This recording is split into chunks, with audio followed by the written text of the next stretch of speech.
All right. Hello again, adventurers, and welcome to another exciting episode of Traversing the Veil. Yes, this is one of my custom D&D campaigns set in my screwed-up custom world that worries me every time I run games in it. And the people below me are the people that are hopefully going to have a good time tonight. I hope so. That's the goal. Whether or not that happens, well, we'll find out. So, I don't think I have any really big announcements. Kiri's book has been out for over a week now. Go get it. It's an awesome book. KiriCalligan.com/changeling. Get you links to all of it. I think it's out on Kindle now too. I'm like a quarter of the way through it, and it's brilliant. So, yeah, Kiri's awesome. Can confirm. Otherwise, I think it's time for us to return to Traversing the Veil.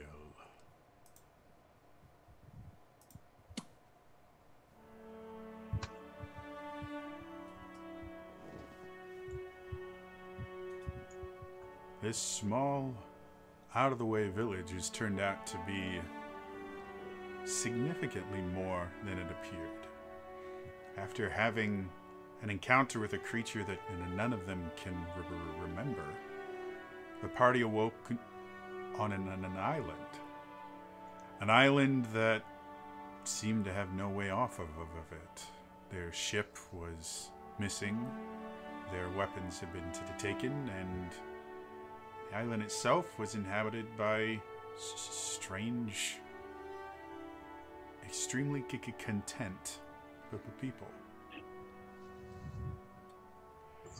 As the party learned more about the island, they found that the small, tranquil village regularly got new guests simply delivered there, with very little memory of their existence before arriving upon this island.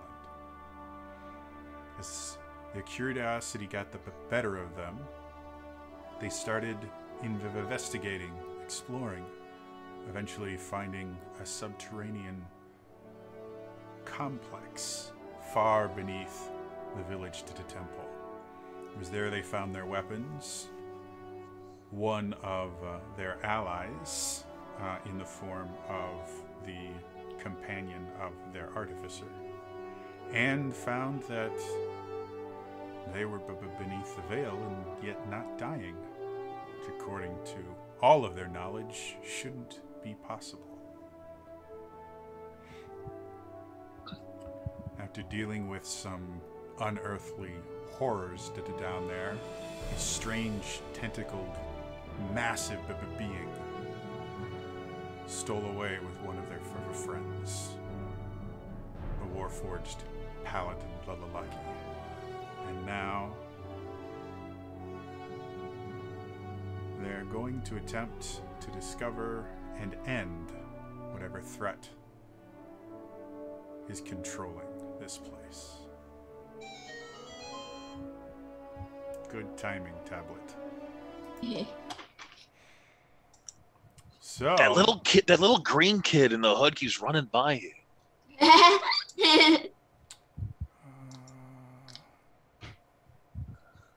Keep smashing pots.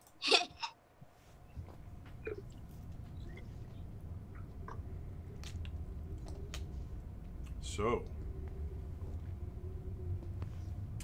you are all in this strange antechamber. You see a door in front of you that Zarian has sent his companion to open. And you all have effectively prepared for the worst. As the door opens, you are suddenly flooded with light. A massive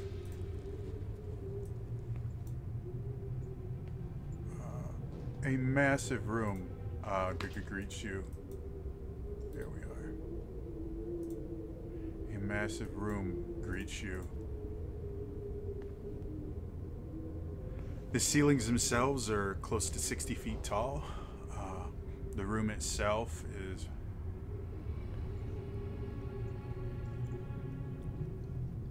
almost 90 feet wide, sometimes 100 feet wide in certain places. And there are 3 massive statues.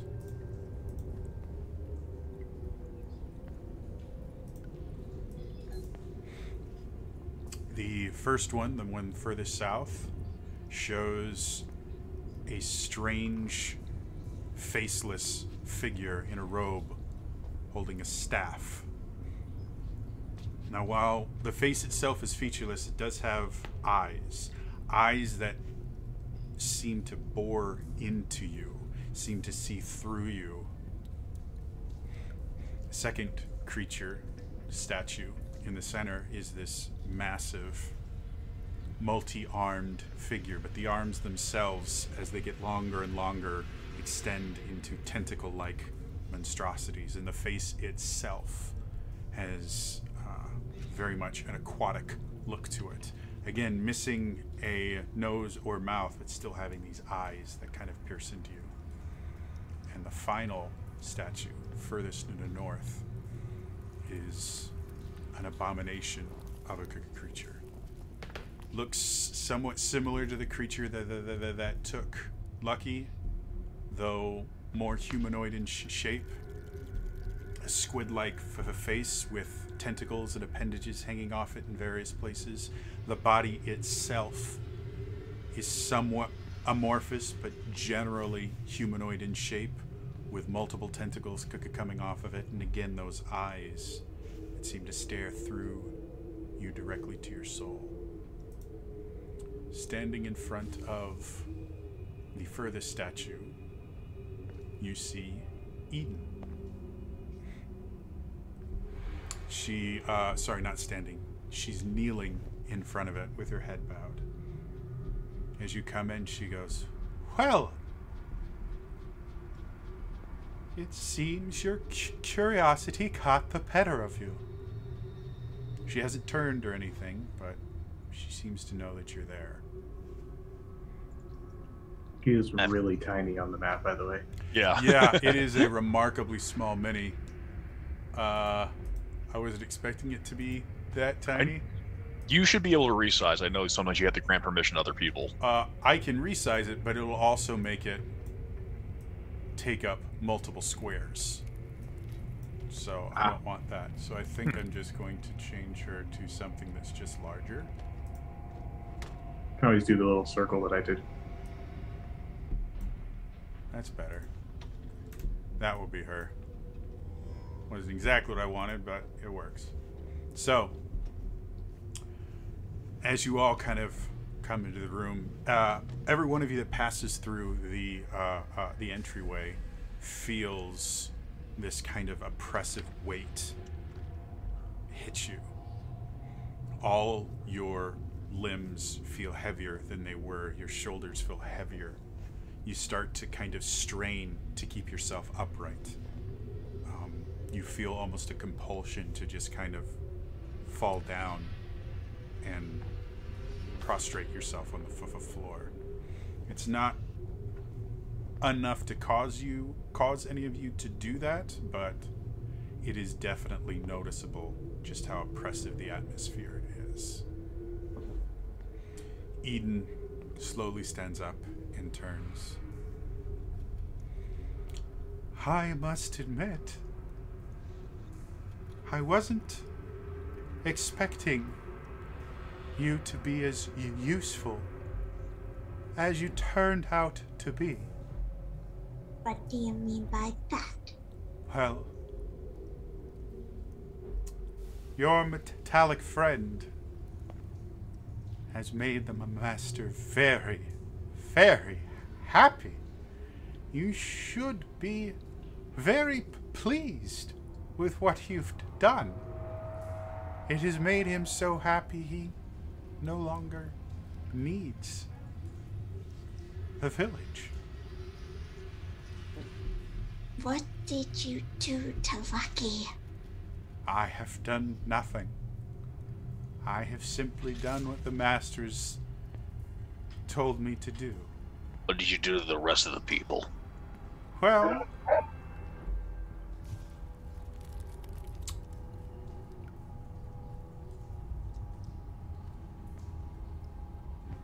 the master is curious. He has an insatiable thirst for knowledge.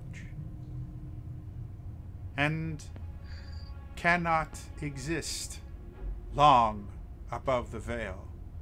So he wanted to know what made us so special, what made us so interesting. And so he created this paradise so that he could learn. And he entrusted me to ensure that learning continued no matter what. Now, he has found a being of both worlds and has all he needs to plan his return. Who is your master exactly? He's not my master, he is the master. Master of all. He predates the Aarakocra, the splitting of the elemental realms. He is eternal. The very gods themselves quake in fear in his presence. Perhaps that's why they decided to create the veil. Trap him beneath it. I know not. I simply know that he has blessed me for centuries. But now the experiment is over and, well, I must clean up the remaining mess. Yeah, so you've been doing this a while, haven't you? Clean us. Well, not exactly. See, you have done a great service for the Master. He would like to reward you. Your ship is intact, and I can send you there. You can take your ship and you can leave, never having to worry about this ever again, and knowing that you have helped something far larger than yourselves. So what happens when he comes back? What's he gonna do? Take his rightful place as master of existence. As a question for Smegwick, has he heard, being, again, this sounds like some esoteric stuff. Has he ever heard anything like this? Because I know there was like no role worthy back there for information, but I don't know if she's given up any extra information for me to like put into context. Like, this is like a god that existed before the gods. Go ahead and roll me a religion check with disadvantage, since this would be very, very obscure. Disadvantage. But with Smegwick's background, he might actually be familiar with it. Yeah.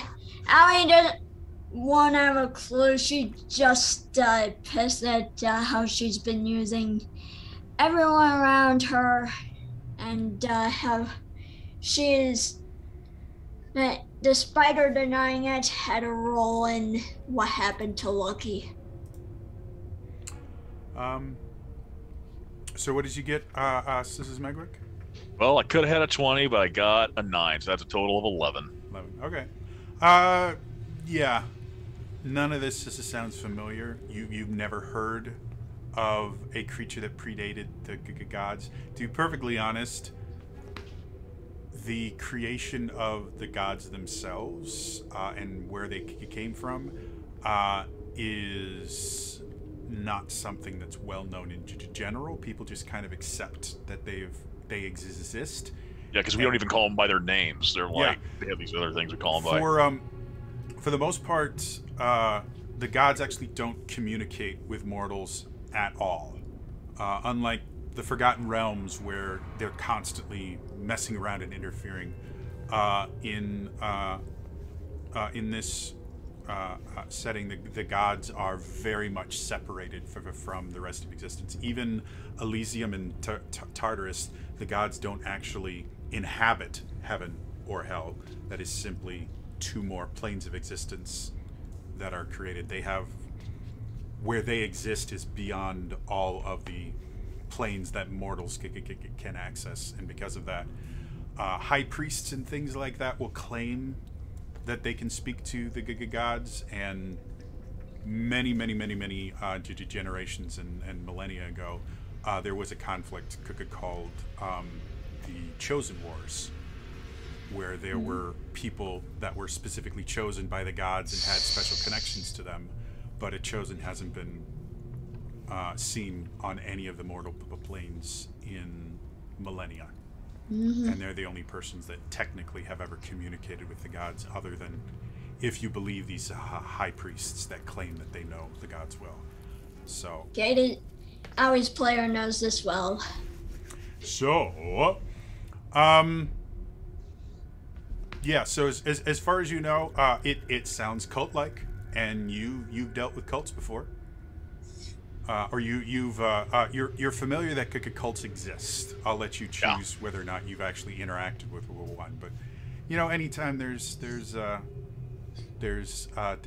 deities that you can't like verify what they say, people are going to make up their own and use it to manipulate the people, and that sounds kind of like what this is. The only thing that's different is most of these cults don't have a pet tentacle creature. So, and you have to admit, as far as cults go, this one seems to be rather well funded. Like, the statue work is very impressive, and they have their own little underground experimentation place. Like, for like a rating, you might give this like a 4 or 5 straitjackets. I think Amos gives a damn about it. So you can see Eden seems to be standing there, and she looks remarkably pleased with herself. She seems happy. I'll have you guys go and roll me perception checks real quick. See if any of you notice anything. Is the room lit at all? Yes, each one of the statues themselves is actually glowing, and again, so the room itself is effectively bright light. I don't think it matters. I rolled a nat 1. Second here. Since everyone's rolling, let me just also. I'm gonna wait for that. I rolled a 12. Okay. 7. Okay. Well, Spitwood got a 1, and I'm gonna die. So and I got a 5. You guys are still a little bit overwhelmed by everything, and so Smegwick's pissed. You're just taking in everything that's going on. No wisdom. Just going, dealing with your own emotions and things like that. So I've got good wisdom. I just rolled for crap. She stands up and she goes, "So, would you care to be returned to your ship?" It doesn't really sound like if we return to our ship, things will be good once the master returns. When the master returns, things will be paradise. He will take his place as master of all, and the world will finally be put back in its proper order. And right now, it is ruled by chaos and destruction. evil men to do evil things. You all have seen it. You've seen what seen it recently. The sovereignty that it does to its citizens.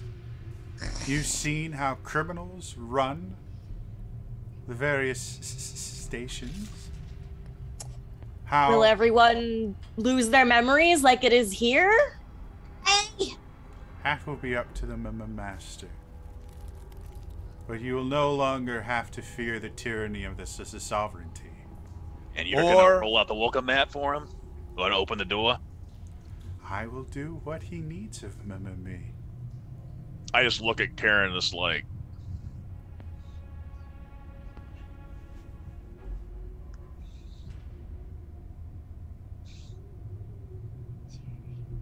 So, what will it take to stop you? Oh, you can't stop any of this. But if we kill you, will that do something? If you could kill me, it might annoy my master, but I am simply one of many servants. However, the mere idea that you could harm me, and you watch as she snaps her fingers, and next to you, two creatures that seem wrong appear. You watch as the light itself from the center statue starts to kind of change and ripple, similar to how that monstrosity of a creature appeared out of the Undervale. And you watch as these two four-legged creatures wander out. Their skin itself is this kind of strange, grayish, pale, leathery substance. You don't see any eyes on it, but the face itself is almost tetrahedral, where it comes to a snout at the front, and you can see what kind of looks like ridges or maybe scars radiating out from this snout. A total of 5, I think. 1, 2, 3, 4. Yes, a total of 5 of these things. And you watch as they come out, and they're almost canine in their actions as they come out. They kind of move their head around. They kind of look at you, and one of them you watch as the head itself expands into 5 flaps covered into the teeth with a toothy maw in the center. And it lets out this unearthly scream. Do not like this. Do not like this. And I'd like everyone to roll for initiative if you would. Okay. 14. 17. All right. Hold on just a second. So, Karen, you said for 14?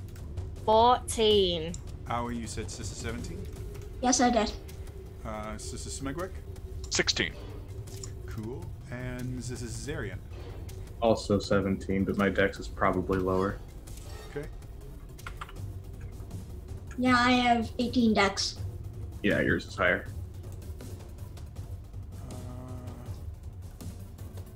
There it is. Let's go ahead and do that. All right. So,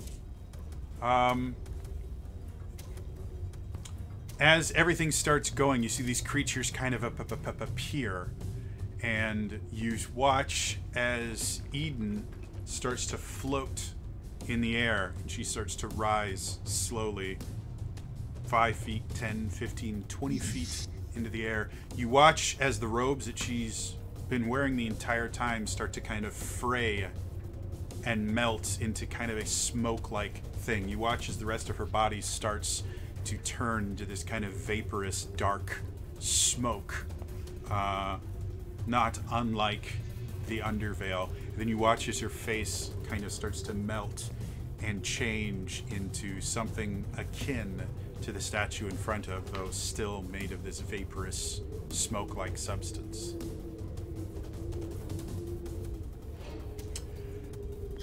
You see her kind of focus, and then she points at Aoi.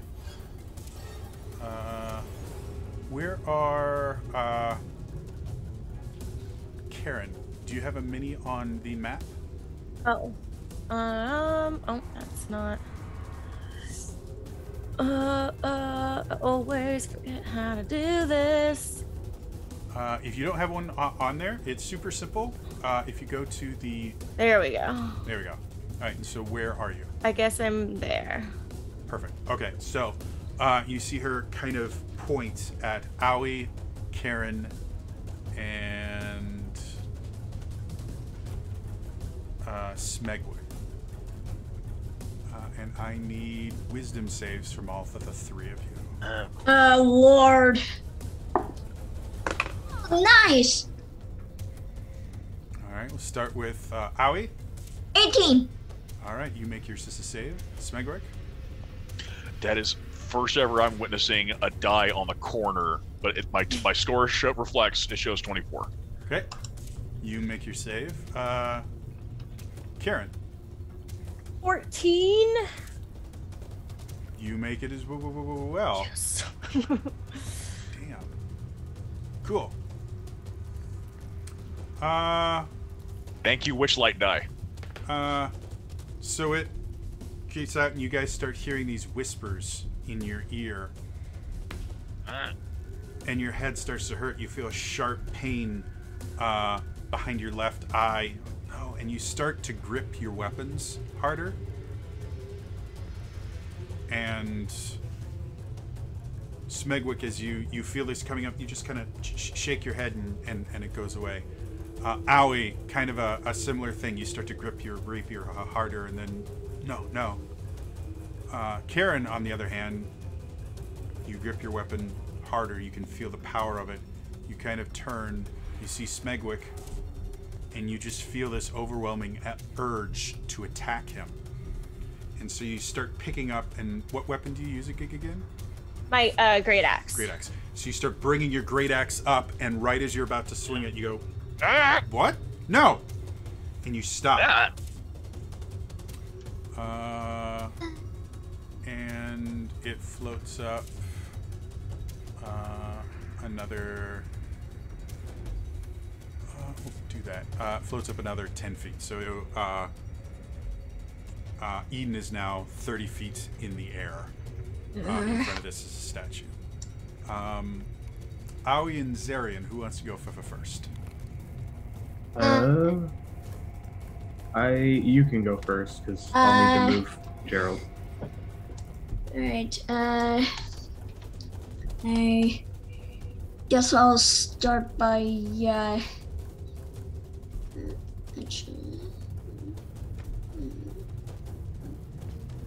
I'm going here. Okay. Lightning Dragons Roar! And I'll lightning breath these two guys. Okay. She has watches. That's a save of some sort, I'm assuming. Yes, it's a dex save. You had anime motion behind you when you did that, didn't you? Yeah, I kind of. These guys got great dex saves. It's going to be a 17 for the first one. That saves. And a 6 for the second one. That does not save. All right. I need to add colors. So that's number 1. That's number 2. Oh, well. That is definitely a rolling well. 15 points of lightning damage. Okay. Now the one that made the save, does it take half or none? It takes half. Okay, cool. So 15 is 7. All right, so you watch as Aoi kind of runs over. She kind of lines up two of these creatures and just you see sparks start coming out of her mouth and little, little bits of the lightning. And he goes, "Pah!" And you see this huge bolt of lightning go and strike both the creatures. One of them kind of dives out of the way and just gets kind of brushed by the lightning. The other one gets hit full on, and you watch as lightning just sparks all over it. It crumples on the floor as you see little bits of steam coming off of it, and it gets back up slowly.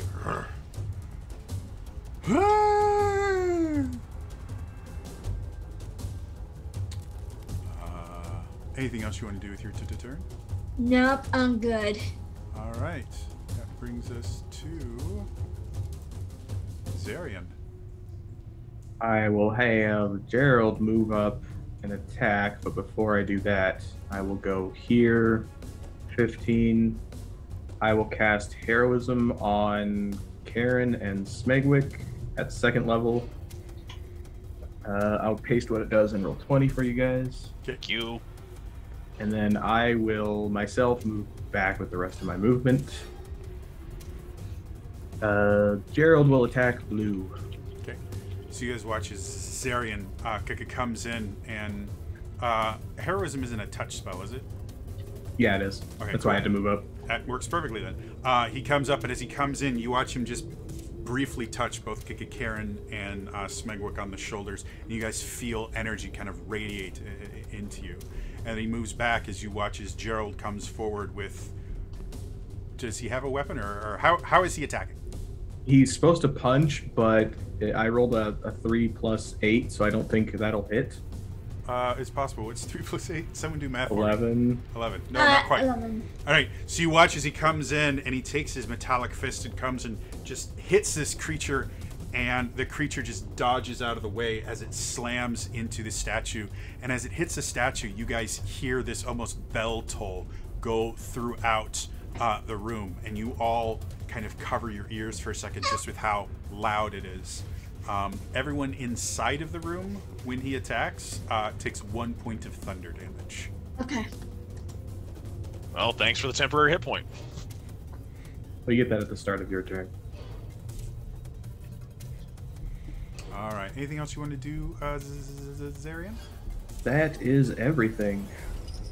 All right. Smegwick, what do you want to do? Oh, as much as I want to start blasting at her, I don't like these things. You take care of these things first. I'm gonna move. I'm gonna stay close to the in case the tanks need to help a guy out. Now, which one took? I know some of which one took full Blue damage. Is the one that took full damage. Okay, I'm targeting Bluey. Yeah, I'm just gonna do straight up. I'm gonna have to save my other things. Yeah, so I am just going to Eldritch Blast. First hit. Oh, 27 to hit. Pretty sure that hits. Misses, and fortune. Hey. They have an armor class higher than a Tarask, actually. It's weird. Bye! That's whatever, y'all. Yeah, it definitely hits. Was that a crit or no? Damn close. I wish. Well, still it hits. So Rolled a 19. Ah. Max on the die. 15. 15 ain't bad. You said it's blue, right? Yes. Okay. Second blast. Is it still standing? Yeah, definitely. Okay. 21. 21 hits as well. And that's 10 damage. All right. So as you sit there and you blast it a couple times, you see the first one hits, and you see it draws a little bit of blood. You can see the blood that comes out is this sickly, kind of yellowish mucus color that seeps out of it. The second blast hits at another spot. It starts to seep out again. It's thicker than blood should be, so it kind of just oozes out. And the creature itself kind of cracks its neck and looks at you without eyes. Yeah. Anything else you wanted to do? Make the observation. Oh, good. I got its attention. All right. That's it. Karen, what would you like to do? All right. I will. Where's the... Let me zoom in on the map. Hold on. I don't have my glasses. Okay. So I'm next to that green. Is that green thing a bad guy? The big green creature? That thing? This are the red and blue things are the two weird dog things, and then the woman is here 30 feet in the air. Sure. The green thing is just a placeholder for my robot. Yeah. Oh, okay. That's the robot. That's the robot. All right. Danger, Will Robinson. I will move up and block. I protect Allie and take my great axe and chop at the baddie in front of me. Are you going to rage? Oh yeah, I forgot I'm a barbarian. I go into a barbarian rage. And you watch as Karen moves forward, and you can you see her muscles start to bulge. She lets out this bestial cry. She grips her great axe, goes over and tries to take a swing at this creature. Because of the infusion on your weapon, your attack rolls have a +1 added to them, in addition to what it normally would be. So whatever and it's you roll, +2 for the rage, and then that's just +1 the on damage. That's damage. Oh, damage. Yeah. So on your character sheet, it should already be good for the attack roll. So go ahead and just roll it, and then add a +1 to the attack roll after you roll it. I think the only thing to take into account is D&D Beyond does not add attack rage, but damage. We'll deal with Oh that wait, in a second. okay. So wait, you're saying that the +1 adds? Sorry, it adds to my Your attack roll. attack. My attack. Okay. It actually adds to both attack and damage, but we're just dealing with attack roll right now. Okay. And I'm not adding it. I'm just rolling my d20. I'm just adding the +1 to my roll right now. So what it is, you're making your attack roll. So you roll d20, you add your normal attack bonus. Whatever it says on your character sheet next to Great Axe for the attack roll, it should be +5 or 6, I'm assuming. Yeah, 7. Okay, +7, that makes sense. So you roll d20, add 7, and then add 1 more. Okay, so I rolled 14. Okay. 15 + 7, that 22. Yuppers. That definitely hits. Go ahead and roll the damage. Which has the +2 and also +1 from, you said it does both? So yeah, Sorry. that's perfectly fine. With magic weapons that have a + to them, they will add to both your attack and your damage roll. So, what's your strength score?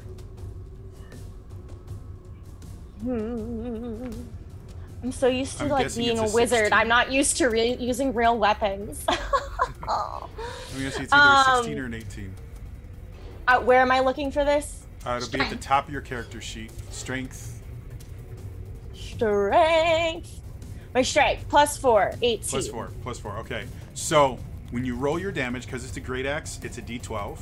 So you roll a d12, and then 4 + 2 + 1 + 1 7. d12 +4. Yeah. So it's 1d12 + 7 when you're raging. +7 now? Yeah. So. Well, great, because I rolled like butts. 9. 9. Okay. Hey, it's damage. Yeah. So again, you go and you cleave into the creature, and as you pull it out, again, this kind of gross, almost pus-looking blood is coming out of it. You pull it out, and the creature cries again. It's still upright, though, and you still have another attack. So, I'll hit it again. go for it. Okay, so that's 18 + 7. Yeah, Plus definitely 1. hits. And I rolled a 7 + 7. Mm-hmm. Right? Okay, so 14. 14. Cool. Helps if I put the numbers in correctly. Math! So as you go there and you strike the creature to the down, you watch as your axe cleaves into the creature, and you hear it just wail as it falls to the ground. You kind of have to put your foot on it as you take your axe out. You can just see this kind of oozing pus-like substance coming out of it, but it doesn't seem to be moving right now. Okay. Anything else you want to do with your turn? I'll wipe the pus off on my leg. Okay. Next. And glare at the next one. You watch as the one that's still standing there, you can see little burn marks from the electricity, and you watch as the creature looks at you, the burn marks start to fade away. Oh, good, they're regenerating. Yay! That's fun. And then you watch as the creature on the ground twitches, and you watch as some of the cuts on it start to mend themselves together, and it stands up. No. If I chop its head off, can it grow it back? You'll have to find out. For right Yes. now, the one that you just killed is going to turn towards you. Sure. And it's going to make some attacks against you. Why It starts not? off trying to bite you. First one will be a disadvantage because she's within 5 feet of Gerald, and he's just Okay. gonna pulse the bright light. Well, it normally has advantage on that attack roll, so now it's just a a flat normal. one. So an 18. Does an 18 hit? Yeah. All right. Yes. So you're going to take 7 points of damage as it bites into you, and you can feel all 5 of these flaps just kind of latch on to your leg and start ripping off pieces of flesh. And then you watch as its 2 front legs come up, and you can see these vicious-looking claws on it. Okay. But and Don't I forget had you 5 have- temporary hit points. Yes. Okay. You get that at the start of each of your turns. Okay. So it'll only be 2 damage if that was 7. Okay. You're raging, so it's halved. Oh, so it's 1. Or would it be half of the 7 and then? So resistance will hit before it takes off your temporary hit points. So what was 7 turns into 3. Okay. So you lose 3 temporary hit points. You still have 2 left. Including the raging half. Yeah. Right now you have 2 temporary hit points left. But I still got hit for 3 damage. No, the 3 damage No. was you had 5 temporary hit points. Okay. I'm there. You get it? Yes. Cool. So you have second 2 attack. temporary So it's a lot. Yeah, it takes some time to get used to playing a barbarian. Resistance is Yeah, I didn't think it would be this more complicated than the wizard is to me, but hey. You get hit a lot more, which is Yeah. the issue. 16 to hit for the Yeah. second attack. Okay. Yeah. So you will take 12 points of slashing damage, halved to 6. 6 minus 2, so 4. 4. Yep. Woohoo! And then Thanks, y'all. it makes a third attack against you 3 attacks. Oh man. for 24 versus your ACC. Yeah. All right. You take another 12 slashing damage, halved to 6. Okay. Got it. And then the other one.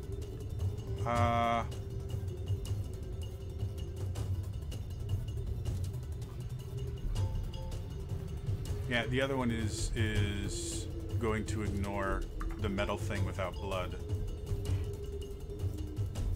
No.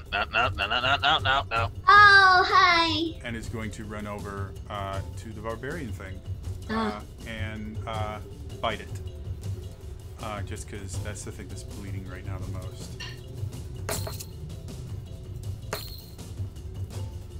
Alright, so first attack roll is 13 versus your AC. My AC is 13. Okay, so if it meets it, it's still a hit. Okay. So you'll take 7 points of damage from the bite, which is halved to 3.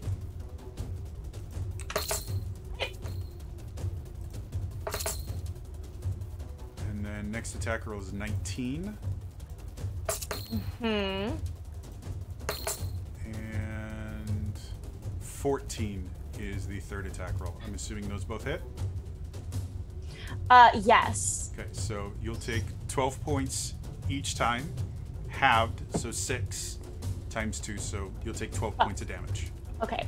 Also, just for next time, I just realized that I have a storm aura when I go into a rage. Okay. It's a 10-foot aura. When I start my rage as a bonus action on each of your turns, when the effect is activated, all of the creatures in your aura take 3 fire damage each. So Does it mean when the effect is activated by when I rage, or I rage and then I can activate it? That is a fantastic question. I'm actually going to look it up. I believe it's when you start, and then you can do it as a bonus action each turn if you want. Yeah. Okay, I that's think what it looks like. Yeah. I'm actually going to look at it your up. character sheet right now. I gotta have that. I need to be, yeah, it's gonna be, Audience, please send healing. bonus action. Well, remember, we got healing potion stuff back. I don't know if you still have yours. Yeah. What? Oh, healing potion? Okay. Yeah. So basically, the way that Storm Aura Desert works is when you start to rage, there's this burst of fire, effectively, and every creature within Do you have one healing potion? 10 feet. 10 feet of you will take 3 fire damage. Going forward, you can use your bonus action each turn to make that happen. But it's every creature. It's not just the enemies. So. Oh, okay. Okay, good to know. So it will also hurt like Aoi and Gerald and things like that. But Got that it. is something. But I you don't have to act. Okay. All right. Then. So that being said, here we go. So now I can see again. That was their turns. Goes back up to Eden. Oh God. Let's go here.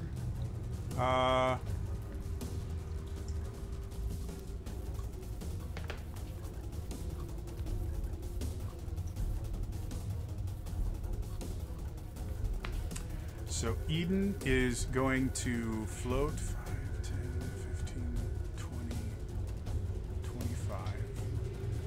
So it's still 30 feet in the air, and she's going to just lower herself 10 feet, so she's only 20 feet in the air. And then she's going to let out this kind of scream, very similar to these creatures. And I need Gerald to ignore it. But Aoi and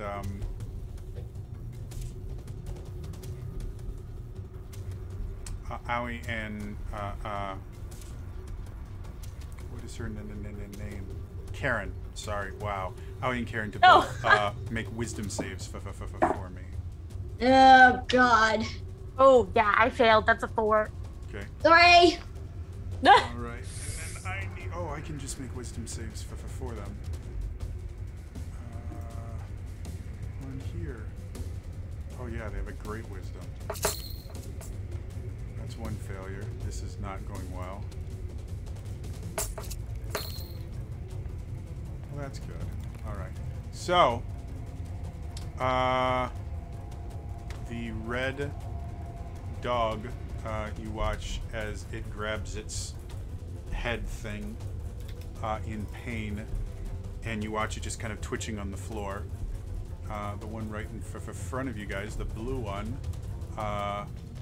doesn't take quite as much damage. Only 6.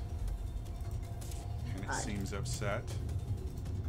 However, both Karen and Aoi, you take 12 psychic damage, and you are stunned until the end of Eden's next turn.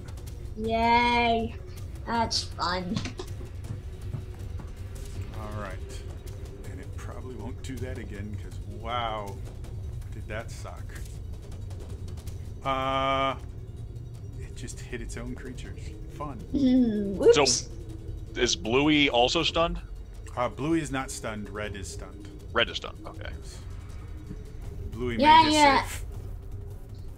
Yeah. If, Alright. You have a good shot. Alright, so, that's gonna mean, yeah, it's gonna move back up to 30 feet, because it has enough movement to do that. And then, Aoi, you are stunned. Zarian, you are up and then next.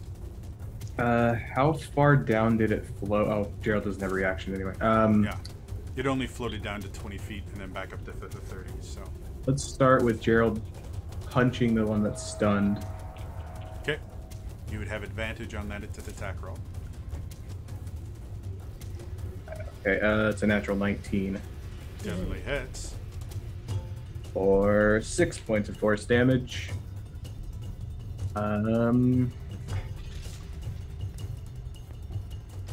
Well, I will move in a couple feet and I will attempt to shoot this thing that's flying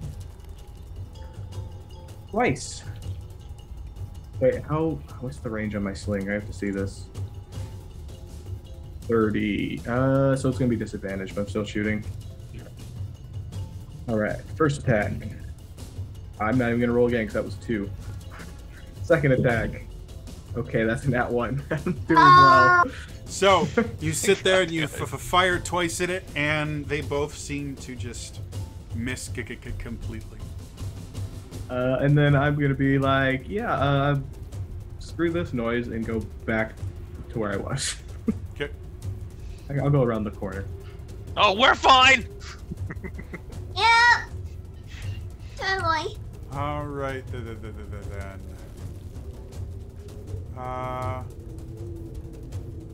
Smegwick, what would you like to do? God. Well, unfortunately, they're all stunned. I'm going to just move over here. And luckily I can target this on them. Since they just got right back up, I'm like, Smegwick's now going to have to, like, well, he wants to blast them again, but they're just going to get right back up. So now he wants to see if there's a way to get them to stay down. So I don't know how it's going to work in terms of disadvantage or it just happens.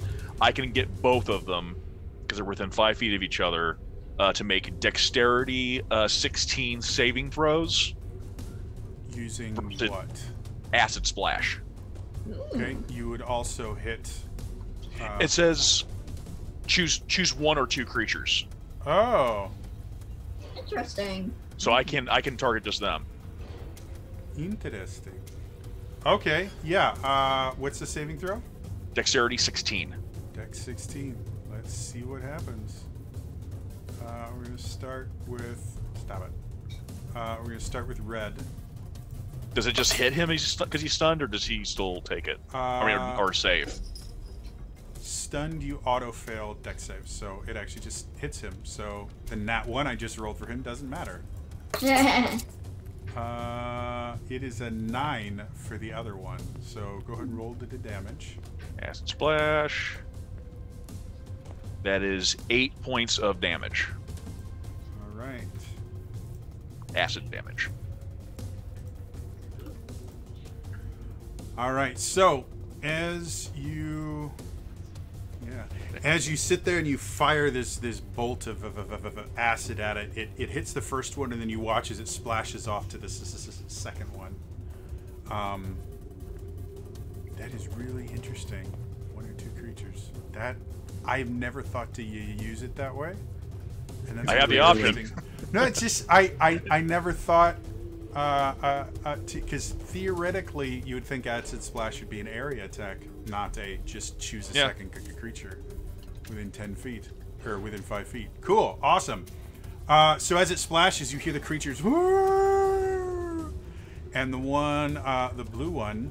As you watch the acid, as the acid hits it, and the skin starts to peel away, and the creature howls in agony. And as it gets to the ground, you watch as instead of that kind of white, yellowish pus-like stuff, you see this deep, kind of blackish blue liquid just start leaking out of the creature.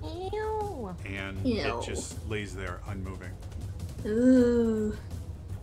We might have something here. So it go down?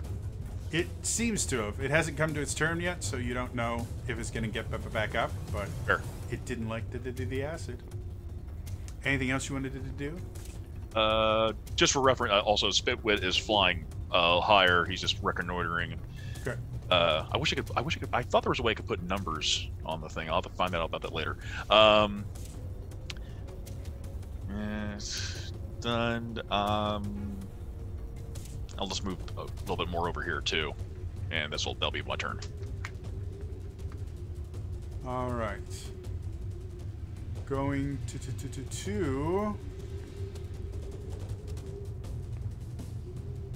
Karen. You're stunned. I'm Sorry. stunned. I'm stunned. So, the other creature doesn't seem to get up at all. Yay! But the one that's still there, is gonna run over to Smegwick. Attack of opportunity for. Like, leave me alone. Damn it. Gerald has no reactions. He got it back. It was my turn. Oh, never mind. Gerald does have a reaction. Do you want to? Yeah, because that thing seems to be doing AoE, so I'll punch it. Attempt to. Okay. 24 to hit. Definitely hits. Go and roll the damage. 9 force damage. 9. It is less than pleased with you. It runs over to Smegwick and it's going to start chomping on him. Ah! Ow! I do not consent. 3 to 2. An 8 is the highest it got for its bite. Then it claws. Wow, that's impressive. Oh, he had more hits. He's got 3 of them. The next hit is a 15, though. Let me see if there's any. Nope, you miss. Miss. Okay. 16's the number. How is my AC so much lower? You aren't wearing armor.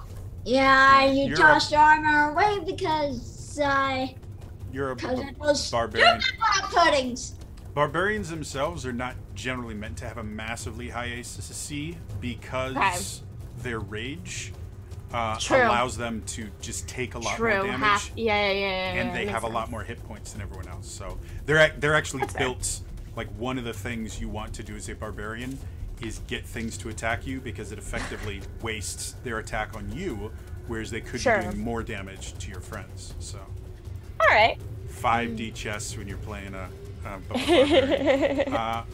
So the second attack is, I forgot what I rolled. I think it was an 18. You missed.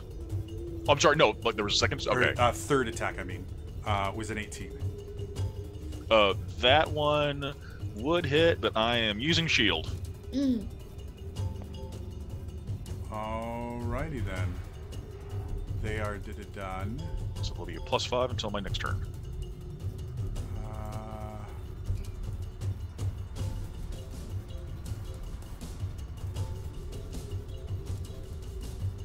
Now.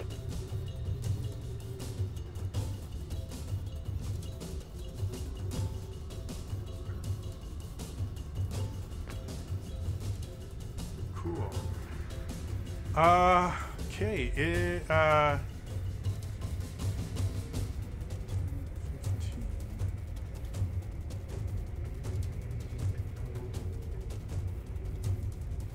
Can't do that.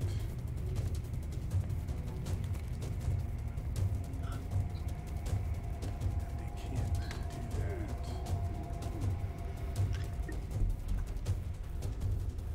All right. Well, let's roll a d20 or a d6. Sorry, figuring out how this works. All right, that doesn't come to the back. Cool. Thank God. 5, 10, 15, 20, 25, 30. So, Ooh. the creature itself, Eden, is going to fly through the air, and then you watch it fade into the wall and go through, and it comes into the antechamber behind you, which still has a slightly higher ceiling than the normal. And it sees there, and it sees Zarian, and yeah, I think all it can do, because it can't quite get down to him, is I need a wisdom save, please, from Zarian. Alrighty. I missed my other character's bonus. 15. 15 is enough, unfortunately. for me. Yeah, it's just gonna chill there. You hear some whispers, you ignore them. They don't matter. Next up is Owie. You are no longer stunned. Yay! Let's see.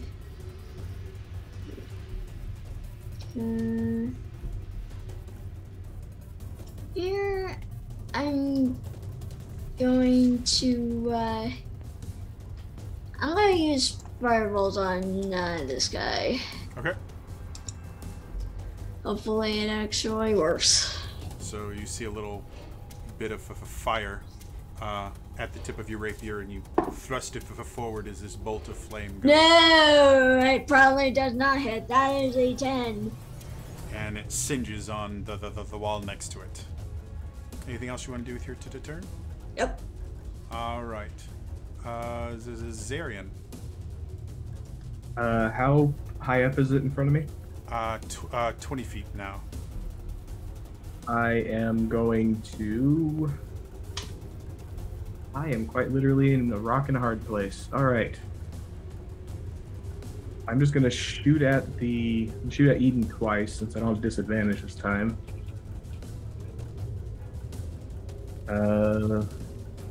That is a 25 to hit on the first. Definitely hits. Let's roll damage first. 9 points of magical bludgeoning damage. Okay. Let's shoot again. That one's a dirty 20. That hits as well. Oh man, D4s are boring when you roll a 1. 7 points of damage. Bludgeoning, if that matters, but it's magical. I am really not liking the proximity of that thing.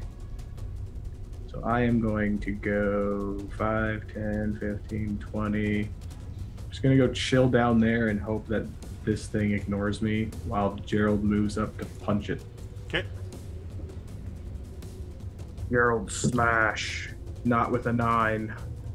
So Gerald again smashes the ground. You're relatively certain that ground will never hurt anyone again, though. That's my turn. All right, Smegwick, what you wanted to do? Okay, seeing as how this thing does, since acid works so well, let's just put this sucker down because we really need to do some hard damage here.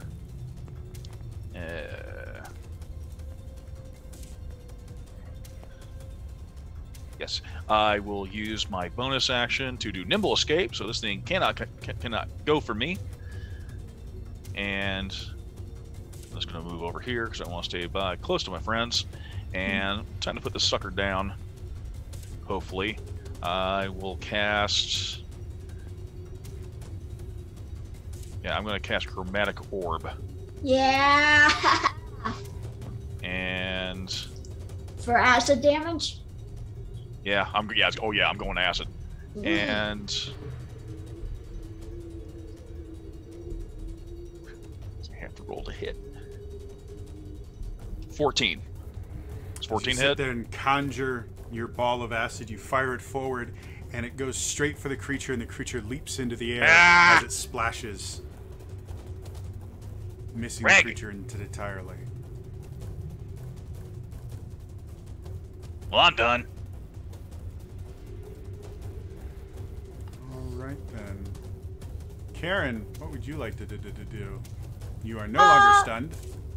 Great. I would like to take my health potion. Okay. My potion of healing. Any character gains 2d4 plus 2. Okay. That'll be your bonus action. Or 2d4. So I roll a d4 twice? Yes, 2d4? 2d4. I don't know why that didn't feel right. I was like, no way I get to roll twice. 6, 7, 8. Great. 8 points of healing. Whee! Okay. Because you didn't make an attack last turn and you didn't take any damage, your rage has ended. Oh god. What? I can just go back into it, right? Or does it have a cooldown? Oh, no, because she hasn't attacked yet. No, Yeah, my but if last you go- round I was she stunned. was stunned I didn't do last anything. turn. So she did nothing last turn and took no damage. Oh, I see. Yeah. So the way rage works is it uses your bonus action to rage. You Oh, drink and a I healing just potion. used So healing potion. Got it. Okay, well, I was dying, so I don't feel bad about that. okay, that's a valid reason. What are... So there's the red one in front of... Yep, you have that thing there, and then this is Eden, but she's in Eden another is room. there. She decided, she just wants some alone to the time with Zarian. That's all. Sure. I will move here and attack with my great axe again. Trying to, chop off a head if I roll well enough. Go for it. Making it to the attack roll. Okay. 15 plus 7. Do I still have the +1 for Yes. from the Yes. thingy thing? Okay. So 15 plus 8, so 23. Definitely hits. Go ahead and roll to the damage. Now, Right. you will no longer get your rage damage bonus because you're not raging. Correct. Okay. Yes. So it's just 1d12 plus 4. That's the regular. 1d12 plus 5 because you're a magic weapon. Oh, 5. Yes. Okay. Okay. Oh, poopy. I rolled a 1 plus 5 for 6. Okay. And then do you want to make your sister's second attack? I sure would. Sir, that is not. It did the thing where it landed on the corner. Love that. So 19 plus. Definitely 7. hits. 19 on the die, you're going to hit. Yeah. Doesn't matter what you add to it. All right. 4 plus 5 for So that's 9. 9. Cool. All right, the creature, you're relatively certain you have been uninvited from its birthday party. Sure. I mean, I All didn't right. really want to go. Don't forget about your temp HP. It's gone. You get 5 each turn, and then Oh! up to 5 each. So yeah, you go up to 5 temporary hit points at the start of your turn. As long as I I didn't know it was concentrate. each turn. Okay, cool. Good to know. All right, so it's the creatures to the turn. Dang it. Because the creature's not as dumb as it looks, it's going to nom on some barbarian. Of course.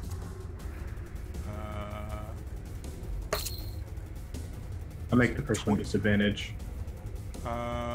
Okay, so I was trying to say that, but I was muted. sorry. Because of that, it turns into an 11. Because it just takes the first roll.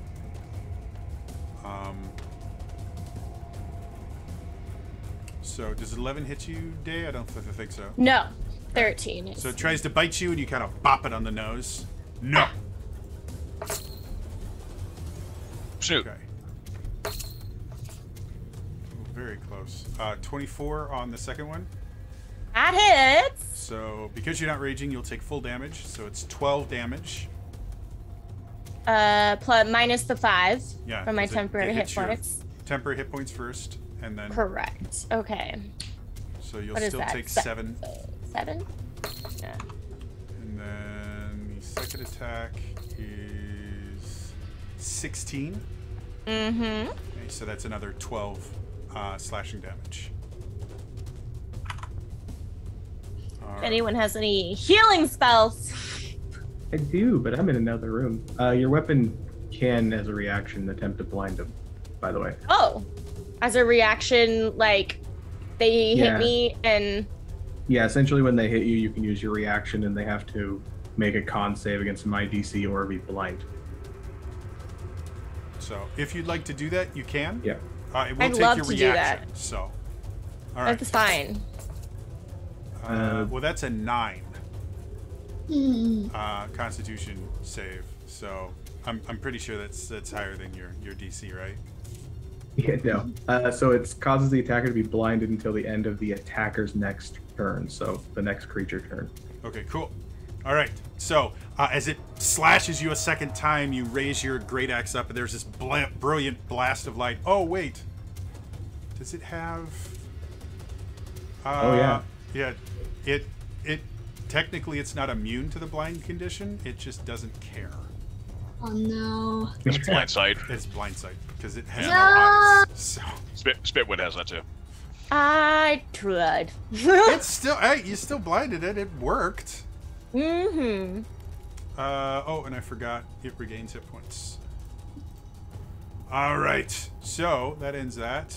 Goes up to Eden again.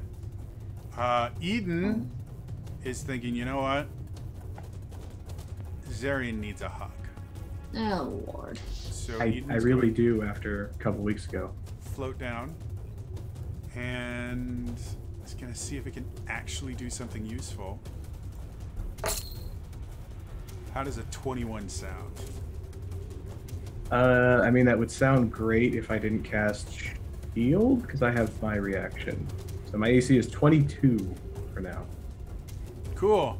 So it comes up, and you see this kind of ghostly hand start reaching into your head, and you instantly just go, ah! And this wall of magical force. I just touched my glasses, and now there's a smear on them. I hate that. I hate that. And you defend against one of the few attacks I have that are worth anything. All right. That ends that. There's nothing more it's going to do. It's just going to chill there. Owie, you're up. Okay.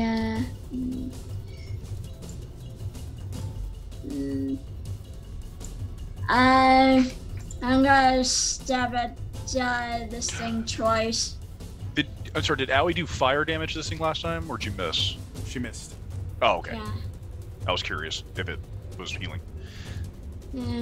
Yeah, I'm gonna try and stab at it twice. See if that does anything. May hurt it. May hurt really bad. I mean, thus far, it seems to take weapons poorly. Okay.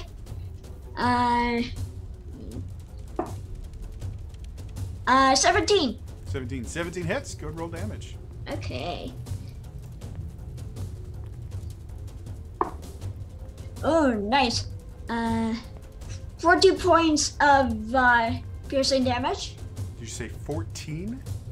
Yeah, 8 plus 7. 8 plus 6. 8 plus 6. Cool. Alright. How are you getting a Attack it. +6 to your damage roll? Oh, because you have duelist, don't you? Yes, I do. Aha, that makes sense. Cool. So you go Okay. up and you right into it. Still up. Yep. Gonna attack Looks rough, again. That's probably not gonna hit. That's a 10. 10 doesn't. So you sit there and you stab it once with the rapier and you just you go around to stab it again and it kind of dodges out of the way. Anything else you wanted to do? Nope. All right. Brings us to Zarian. You have a friend. Is he in melee or is he? She is in Or melee. She had to get close enough to touch you. So Let's see. Does it say until the end of my next turn? start for shield. Yeah, so Okay. it's gone. Ego, bye bye. And I'll take the disadvantage shots, point blank. First shot.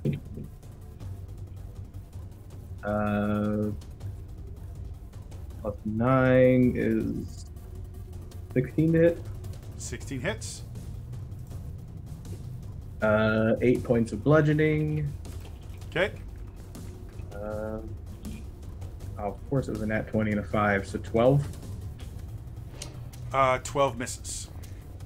So your first shot hits the creature, and you can see the smoke kind of billows around the wound. The second one misses completely.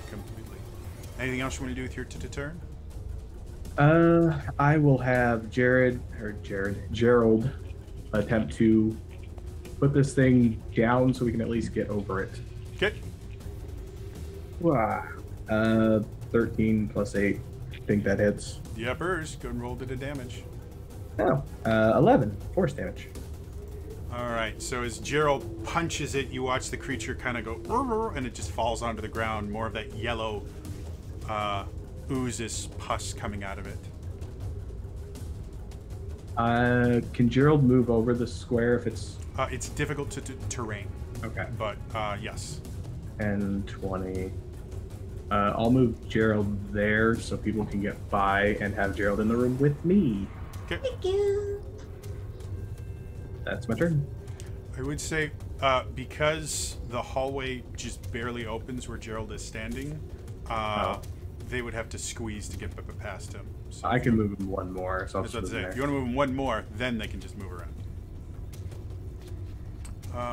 Cool. So, is that in your turn then? Yeah, because I'm not moving. Okay, Smegwick, what you want to do? Let's see. I'm just going to. Well, this thing's it's down, It's but it's right. unconscious currently. Okay, cool. Then I'm going to presume it just fails. I know stun you auto fail. I'm actually going to look up. Unconscious. Incapacitated effectively. Yeah, I'm pretty sure it fails dexterity. I'm pretty sure too, but I'm not 100% certain, and so Sure. I have D&D Beyond literally right in front of me, so why not? Incapacitated. No, it just says an incapacitated creature can't take actions or reactions. Unconscious. Falls prone. Automatically fails strength and dex. Cool. So yeah, it auto fails. Yeah. So what are you using? Acid splash again. Okay, so as the I don't want to get him back up. As the acid hits the creature, you watch it go, and you see again that kind of blue-black, ink-like structure kind of just ooze out of it. Okay, and I'm pretty much going to stay there, and pretty sure I won't do anything else. Yeah, and I'll be able to still be flying high, but he'll be over there, moving a little closer, and that'll be the end of my turn. All right, Karen, what do you want to do? I want to move into the room with the person that can help heal me.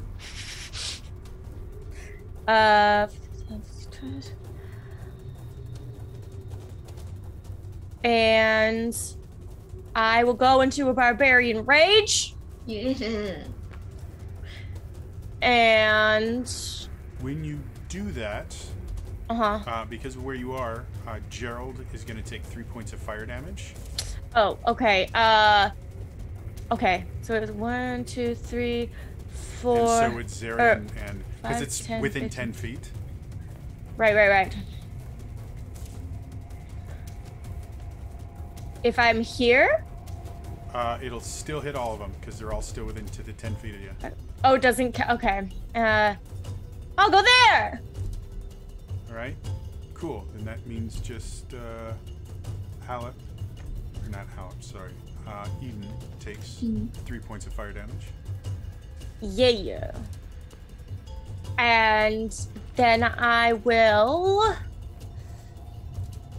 throw my javelin at her. I mean, if you still got, well, how much movement do you have? Because you moved a 40. lot to get there. Okay. I have 40. I used 35, I think. That's Or all of 35. it. If you have 5 feet, if you only use 35, you can move 5 feet and then take a swing. 10, 15, 20, 30, 35. No, I used 40. Okay. Because All right, we went 5. Because if you're, I'm sorry, because you don't get to move diagonal to the doorway. That's right. Yeah. Yeah. So yeah, I'll chuck a javelin Okay. her way. Go for it. Oh, tartar sauce. That would be wait. 8. Yeah, 11. 11.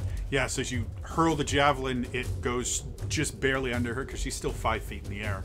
Just barely under her and clatters to the floor. Bummer. Anything else you wanted to do?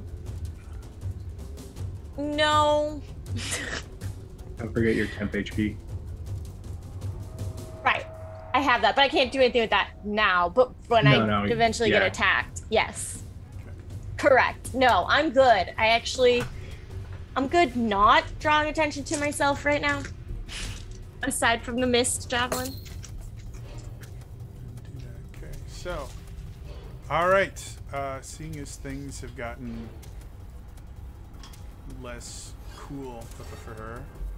You know, 5, 10, 15, 20, 25, 30. She's going to disappear through the door.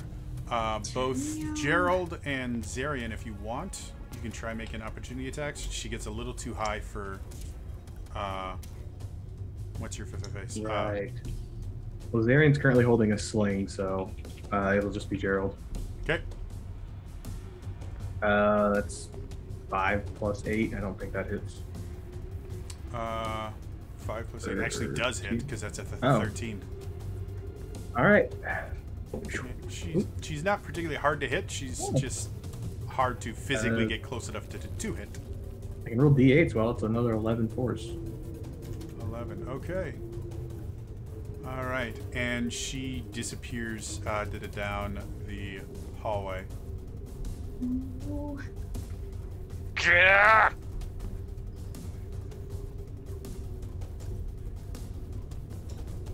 Okay, so where the heck did she go? and she closes the door behind her. Of course she did. This one? Yes. She went through the door and it closed as she went through it. And then she technically disappeared into the wall behind it. You might have seen that as the door closed. So, what do you guys want to do? That brings us to Owie. And I technically did not see this happen, did I? No, you're still outside. You got those statues staring at you.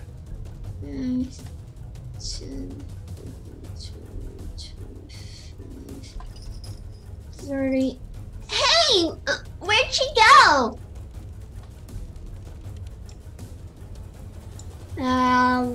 At my turn.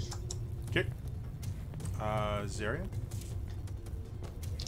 She went this way, and I'll have Gerald go 5, 10, 15, 20, 25. I think Gerald can get just to the door. Okay. So he will just kick the thing open. He won't even care about opening it. Opens the door. There's nothing in the hallway. All right. Smegwick? I got Zarian. Oh, sorry. Zarian. What did Zarian want to do? I am going to take this opportunity to cast Cure Wounds at 2nd level on our Barbarian. Oh, that's nice. So Zarian comes over and he places a hand on you, and you feel the various holes from these creatures start to knit themselves together. 11. And that would be my turn. So okay, sorry. Smegwick? You go 11, Karen. I saw her run from my angle because where it took off, but I didn't see the disappearing thing. So yeah, same boat. Spitwit will fly. Let's have him fly over here because he wouldn't only have to dip a little bit. It got 60. There. Don't see ya. Can't really do anything else. I'll use a bonus action to get a spell slot back. And let's go. Where they cannot let her get away.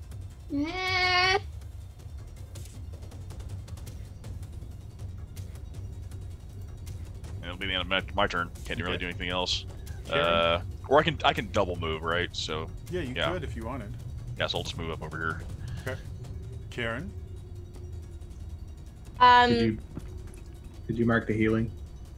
Oh no, sorry. I healed you for 11. Great. Got it. Thank you and so much. shouted that we saw her go through the door and disappear. Right. I did hear that part. Not the helpful part to my house, but I heard the door part. Okay. So I guess I'll follow out the hallway to look for her. Okay. And scream, "Show yourself, you coward!" I'm not able to move. Am I able to move through the square? You can move through okay. allies as squares. I was there? Wait, I was here? Or I don't So remember. you were here. So this is 5 feet. 5, 10, 20, 25, 30, 35. I'll just take my full movement to the end of the hall. Just look down the other hall. You see her floating about 30-ish feet in front of you, fleeing. Okay. Cheers. I shout, "She's this way!" She's 30 feet in front of me? 5, 10, You said? 15, 20, 25. Yeah, 30 feet. I'll try and throw my javelin again. Go for it. That will be at disadvantage since it's in the medium long range for the Right. javelin. Okay. So making attack, maintain your rage. Yeah.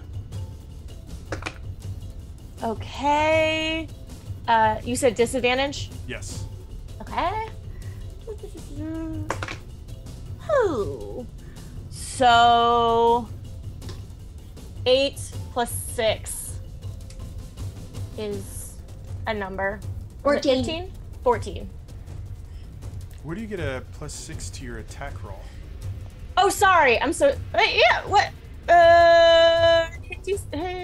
Javelin uses strength, right? Yeah, strength. Yeah. So it'd be a +4. Oh, okay. I'm sorry. That's Plus Proficient? plus the 1.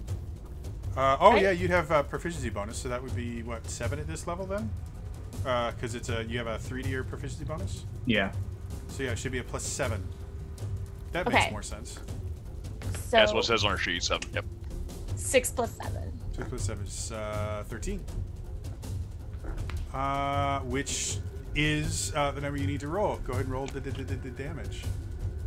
Now this would Excellent. not get your rage damage because it has to be melee Okay. attacks for rage. But it still adds your strength mod to it, so. Okay, so 2 plus 4, 6. Plus, yeah. Claim your kill. You nailed her. Describe how you could kill her. I make a powerful lunge, and I aim it fast and true, and I want to get it right in the back of the neck, right Okay. through. So, Karen, as you see the creature go away and you see it kind of float over you just barely outside your reach, you take this swing at it and it goes to the door slams shut. You watch as Gerald comes forward and kicks the door open, and that's all the invitation you need. You quickly start running forward. You turn the hallway and you see the creature there running away. It kind of turns, smiles at you as it continues going well outside of your melee range. You sit there taking the javelin, you take a hop on one leg and just hurl it forward with all the anger and resentment you've had from everything this creature's taken from you. As it flies through the air, the creature continues going away, and you watch as the entire creature just stops in its tracks as the thing pierces it, goes straight through, and then stops in midair as the creature kind of blinks out of existence, blinks back in, blinks out, blink back, and suddenly it goes from this smoke form to the physical form of Eden, and it drops to the ground with Yeah. a javelin going through the back of its head, coming out her mouth, and Yeah. blood pooling.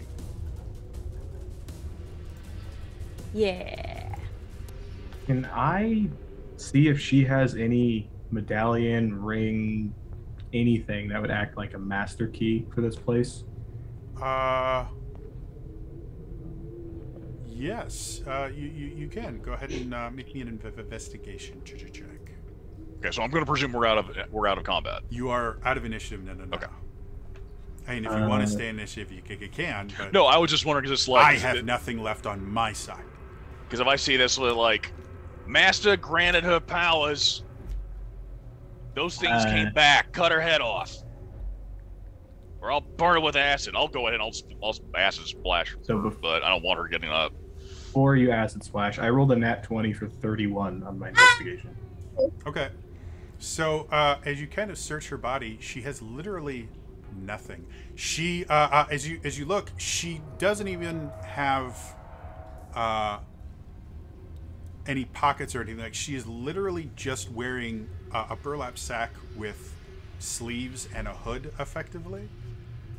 There's no undergarments. There's nothing. She has no pockets. She literally has nothing on her that could possibly hold anything. Okay. And then I Other will than back the up. rope that she uses as a belt. I will back away while she gets acid. Okay. As the acid disfigures the corpse, it's a corpse that got hit by acid. Look there and I'll explain like, those things were more of a challenge than she was. She was a heavy spellcaster. She got granted powers. This ain't over. I will start making my way back to the statues. Okay. So as you get in there, the oppressive feeling you felt before is still very intense in there, and the eyes still don't quite look like the bronze alloy they're carved out of. They look far too realistic. All right. I just gotta double check. I don't think artificers have ritual casting, but I'm gonna double check. Oh, I do. Okay. If we have 11 minutes, I want to ritually identify the one that she was praying by. Okay. I'll have Gerald stand by to punch me if I go berserk. As you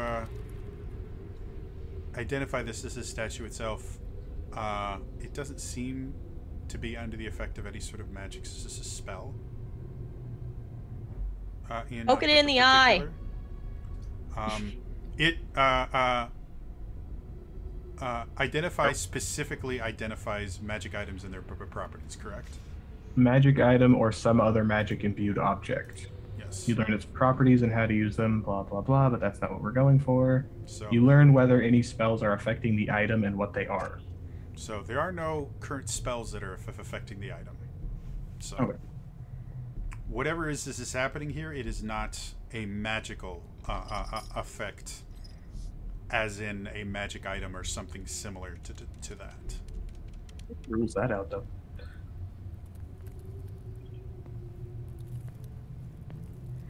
What would the rest of you like to do?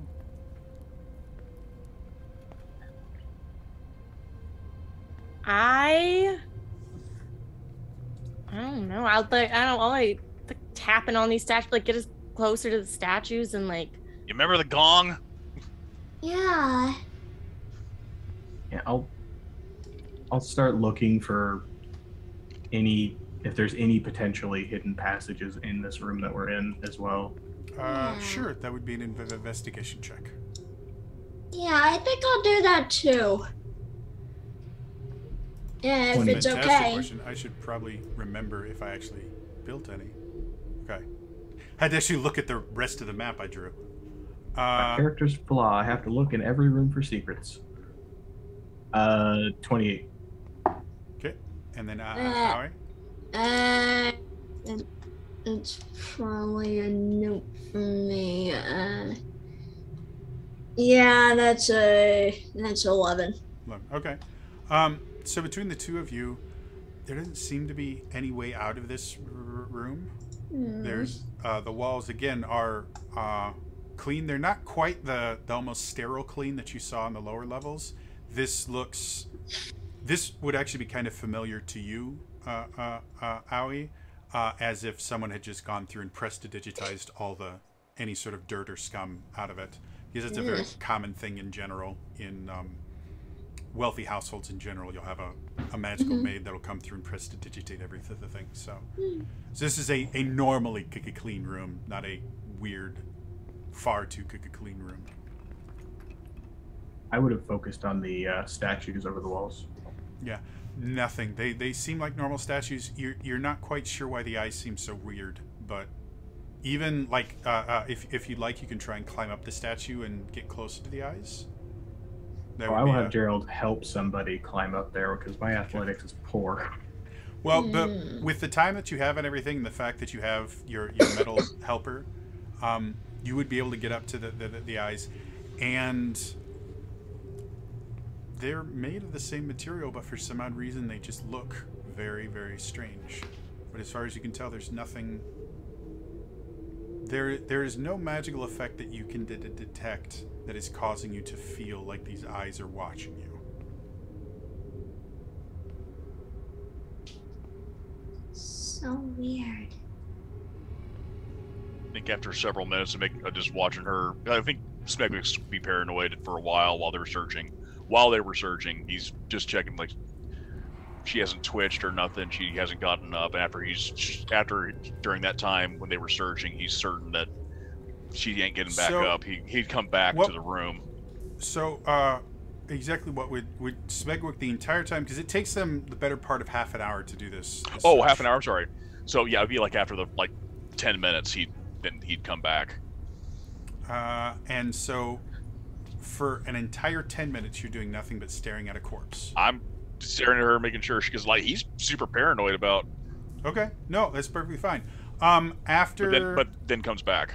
Well, let me tell you what happens during the 10 minutes first. Oh. So after about, 7-8 minutes, you start to see the corpse itself seems to be sinking slightly into the ground, almost like it's decomposing. You can see the tips of the finger are starting to kind of disintegrate and kind of turn into a smoke. And by the time the 10 minutes are up, most of the fingers have kind of turned into a smoke and dissolved, and the rest of the body is very quickly starting to melt into smoke. Gross. Okay, she kind of melting away, sort of, kind of turning into no one ash. around you. Are you telling this to the walls, or have you left? I'm going back to the room, telling them that. Okay. So, you leave the body, and then you mention to them that it's melting.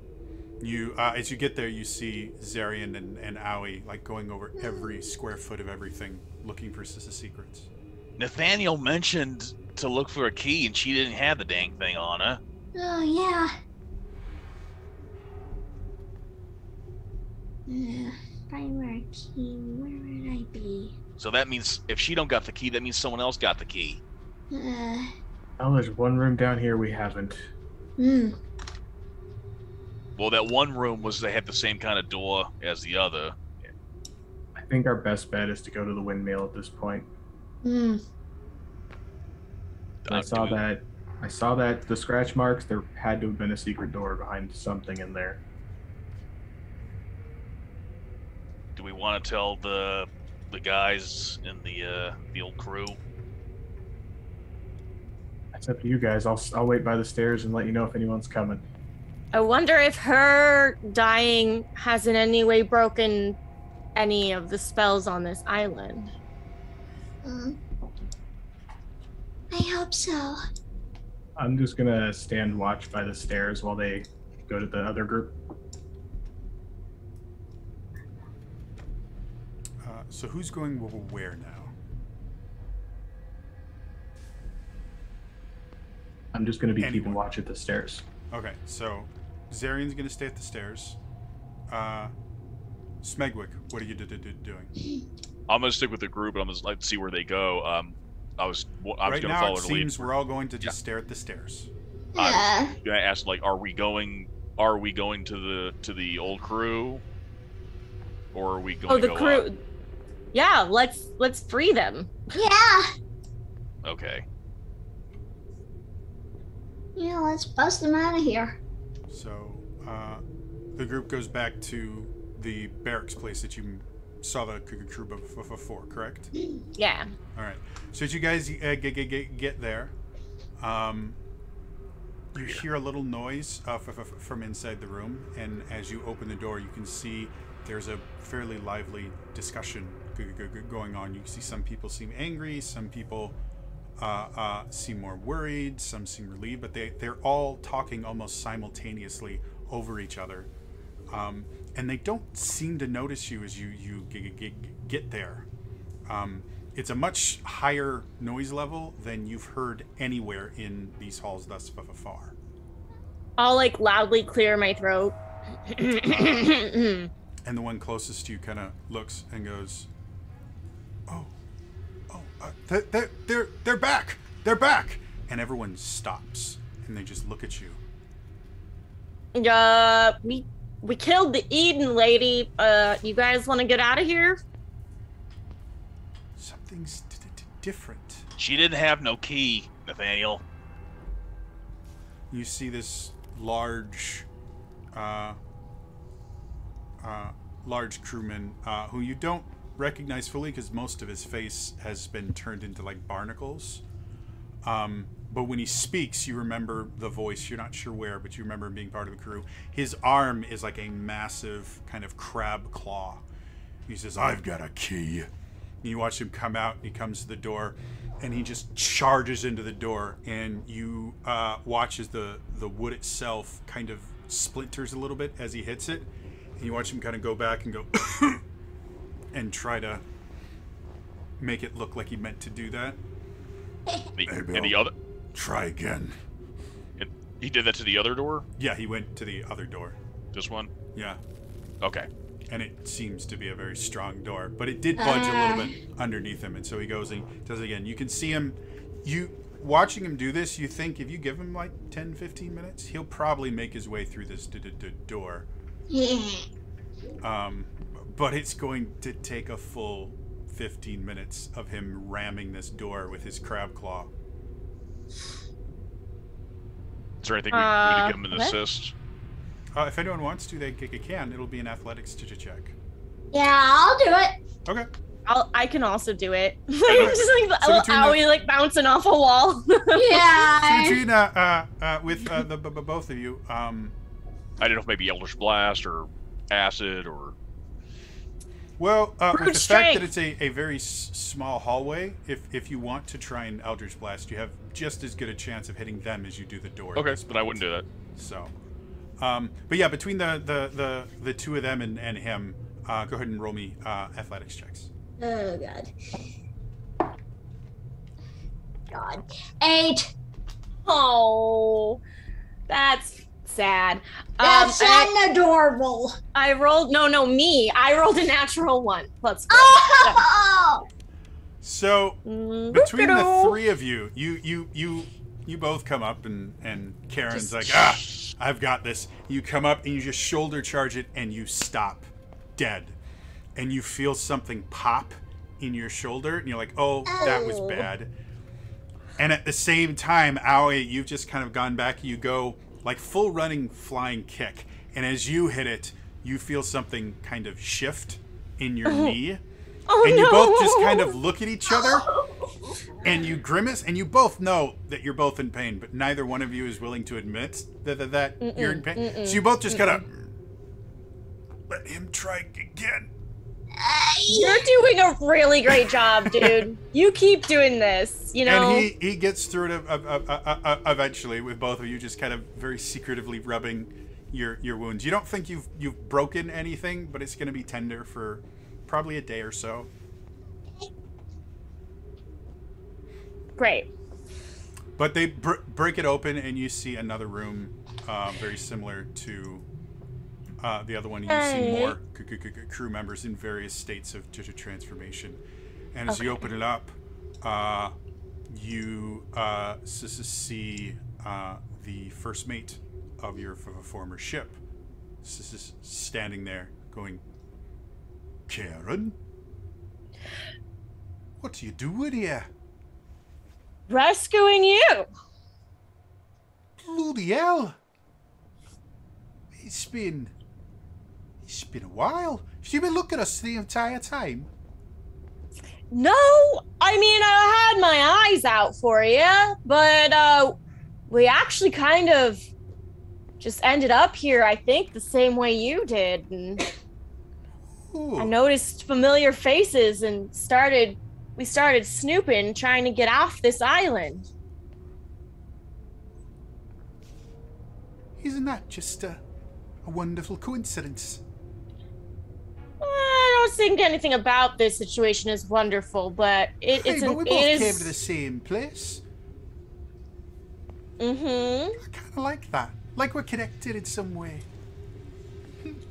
And that was like one of the weird to things connect about and get you out of here. the first mate in general was he always had this kind of strange, when he wasn't being the commanding officer that he was, he had this kind of strange optimism to him. And he's like, hi, it's nice to see you. And as you get a better look at him, he looks more transformed than most.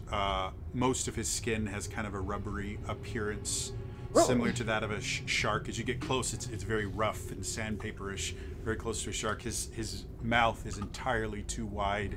His nose has kind of been smushed down. He's taken a lot of kind of shark-like features.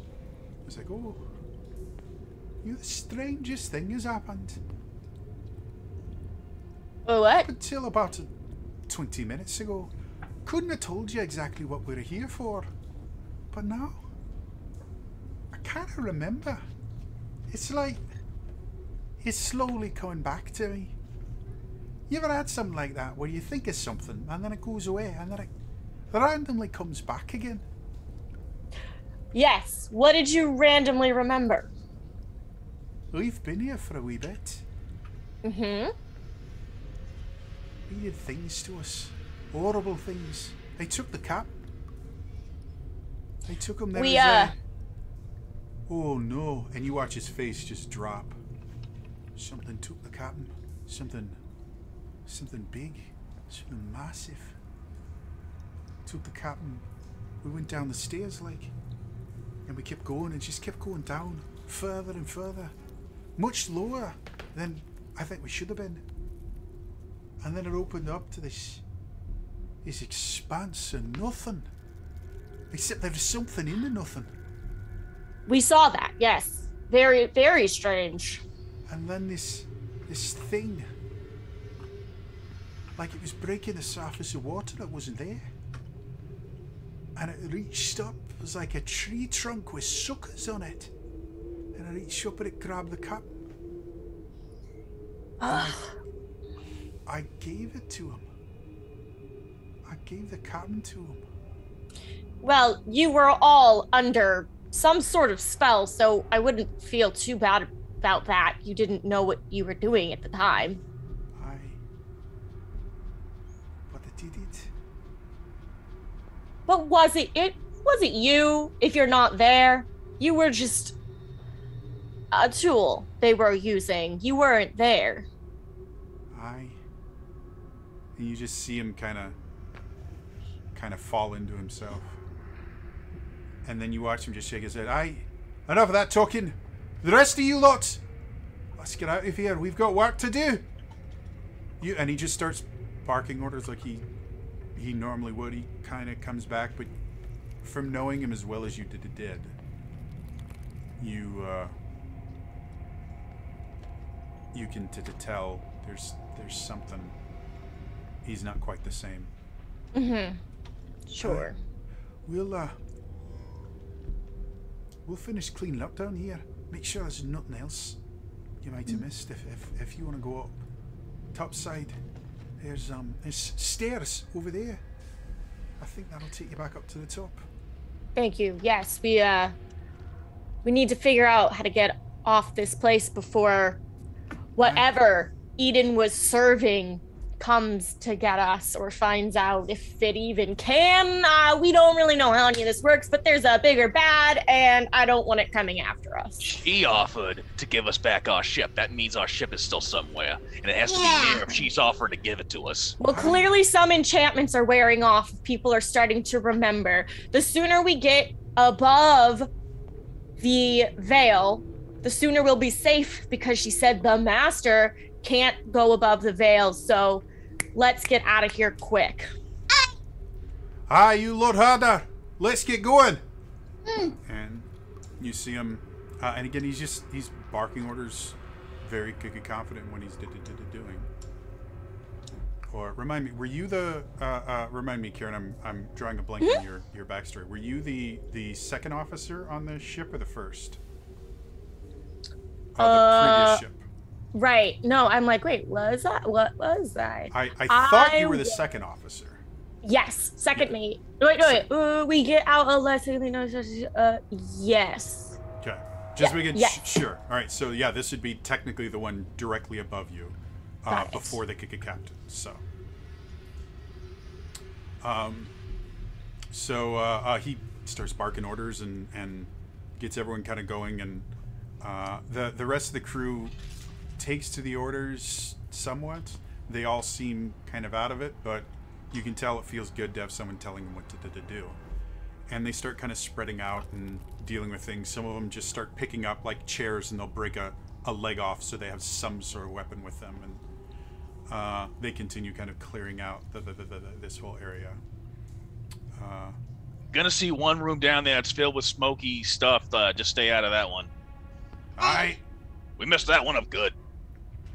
So as you all, the further away from it, the further up the stairs you go, the better you start feeling. That oppressive presence starts going away, and slowly but surely you start remembering the things. The first thing you all remember as you get to the top of the stairs is the voice of that creature telling you to literally jump off your ship.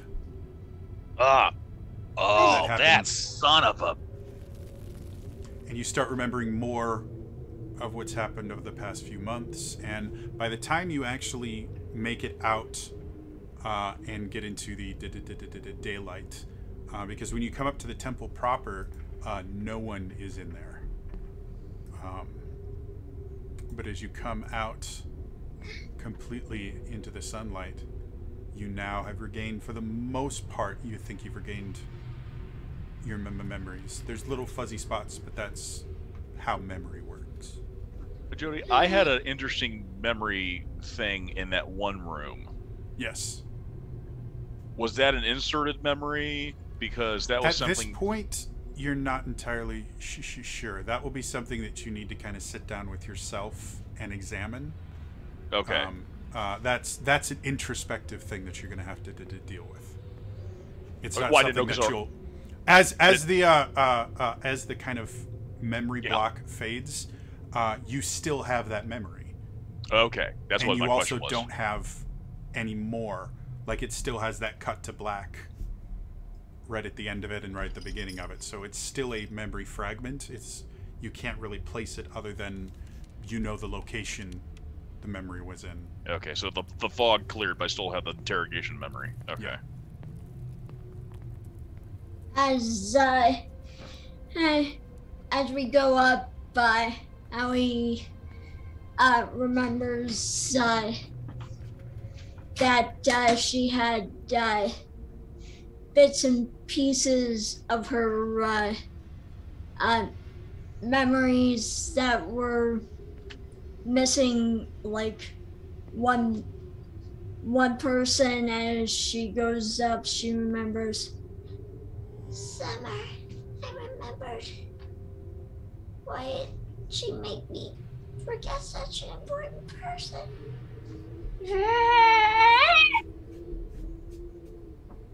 How he starts taking lessons in rage from Karen. Yes. Yay! No one messes with the memories of her friends. As you guys all come out, you can see members of the village are starting to kind of wander around, and you can see them. They look perplexed, and they see you come out, and these people have been under the thing a hell of a lot longer than the rest of us. They might take a little while. You see a few of them kind of coming over going, hey, and these are two you haven't met yet. It's a young, two middle-aged men. They go, hey, what, who are you? Where are... This isn't right. Okay, long story short, let's hold everyone This is confusing. Let us all meet in the dining hall and we will explain what we can. Okay. Yeah, she said. We'll, we can have everyone there in 20 minutes. Yeah, let's go. Right. And then you see them kind of wake up and they go off to start gathering people. In that 20 minutes, is there something you guys want to do?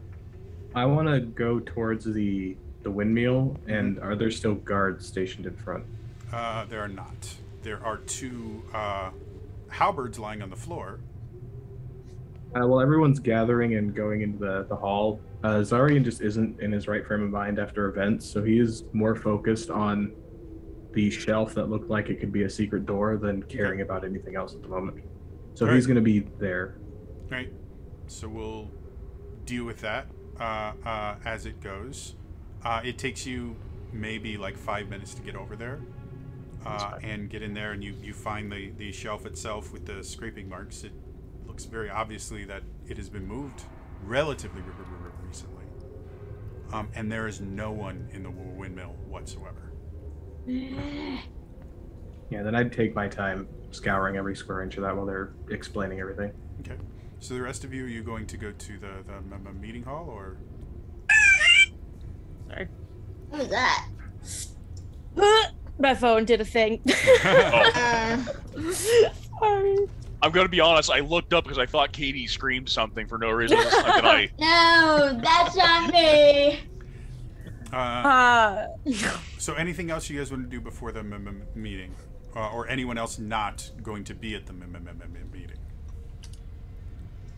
I would just point out that like there were some other people there. I don't know if maybe they're still going to be sticking around or not, because remember there were some shadowy cloaked people.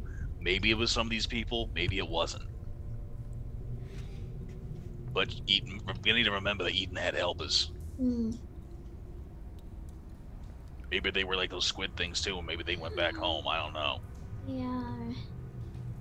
But I do remember that Eden said the master was done with this place, so whatever benefits, that might be gone too. This place might be uninhabitable pretty soon. We need to find a ship, and maybe other ships too. Yeah.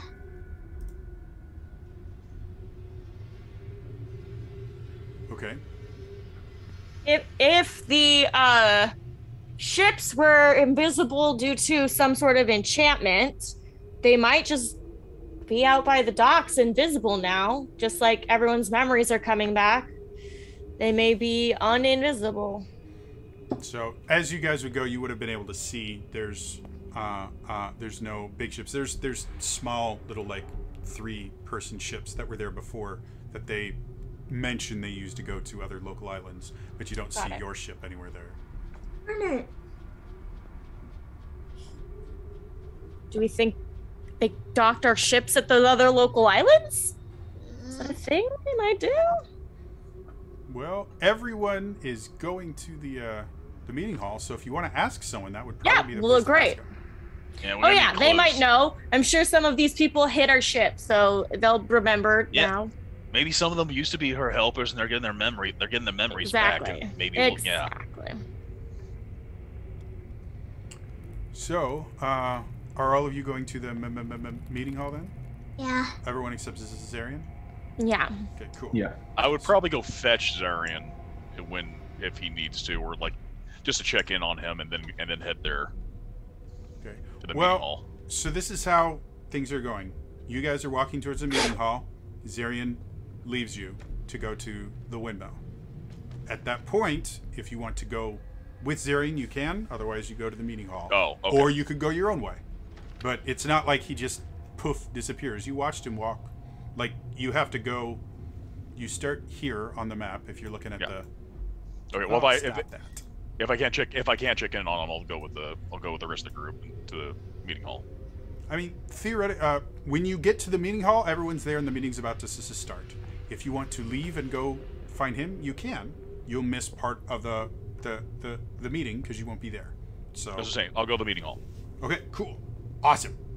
So, all of you are in the meeting hall. You see most of the town is there.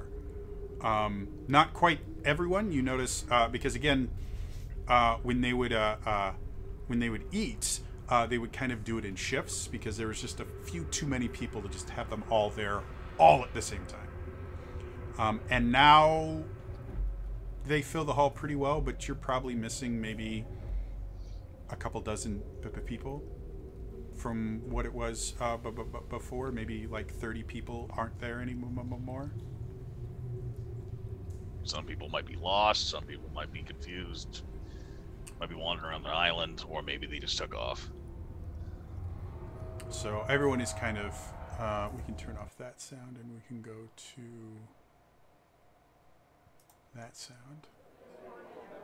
So everyone's kind of talking and kind of talking over each other and trying to figure out what's going on. And no one is on the dais in the middle where Eden and her party usually sat. Everyone else is just at various tables and other things like that. And as you walk in, everyone kind of looks at you as they're talking to each other. Hey, Captain, someone's going to want answers. Yeah. Okay.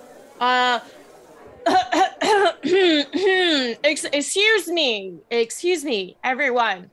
I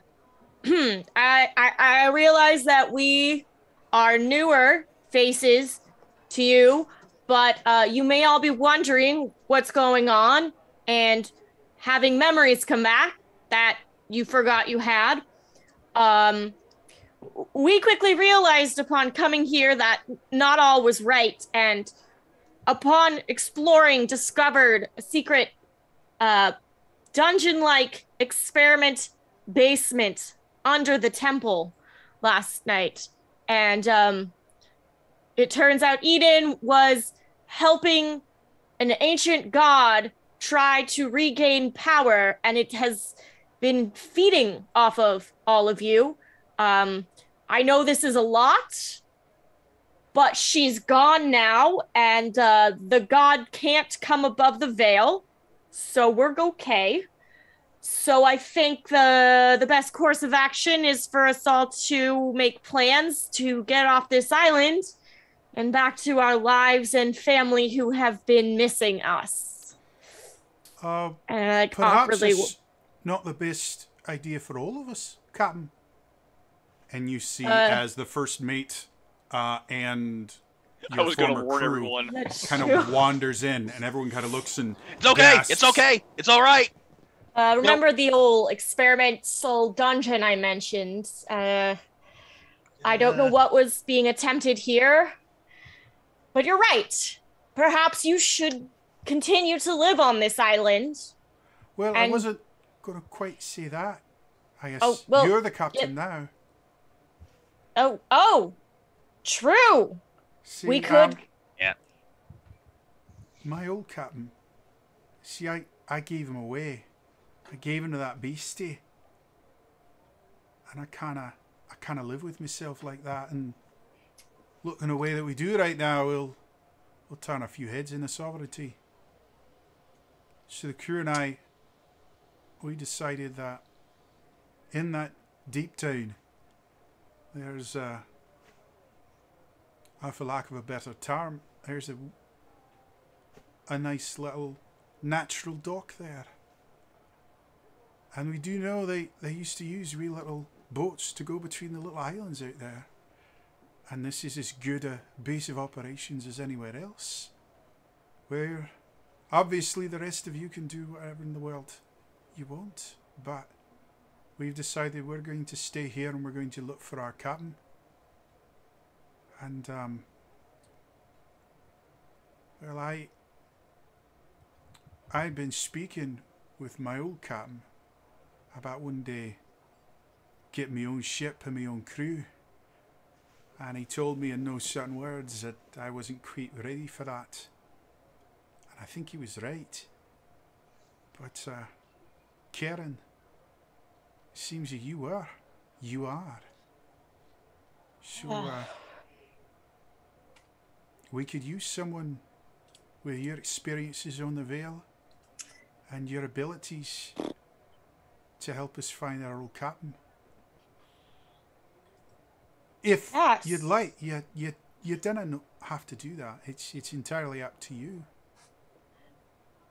Well, To be perfectly honest with you, I didn't know if I'd ever find you and didn't think about what I do after. I don't really have a purpose anymore now that I've found you, but I could help you find our captain. Aye. Well, then I'll make the offer to the rest of you lot. If you'd like, you can stay here, continue to work your fields, and do what it is that you do. We'll keep you safe. We can fight a fair while. Or you can leave. The boys, now that we're starting to remember, because of our sailing experience, we used to go out on those hunting trips. And, well, I know where they've been keeping the rest of the ships. So anyone that wants off the island, I can lead you to a ship, and as long as you can sail it, I can point you in the right direction. It's amazing. Thank you. And you see the crowd of people there kind of wonder and fuss. And you see about... Lost turkey. Hold, please, as we have strange things going on. Hopefully, Kitty will be back soon. Cast Banish on Owie. I will continue speaking, and maybe... Which direction? I'll go this way. So you can at least see me. I'm owing Nana now. As soon as she comes back, I don't have a three-person setup right now. So we'll just leave it at this, and yeah. So anyway, you see roughly about 2/3 of the group wants to leave. Which is more than you can take on your little ship, but as a little armada, if there's, another 2 ships-ish, you think you can probably lead them back to Cyclocali station. Or not Cyclocali, the Skywell. And then they can make their way from there. While this is going on, Zarian. Yes. As you get in there, again, you can see this bookcase looks to be movable. What do you want to do with it? I would be having Gerald move it. Okay.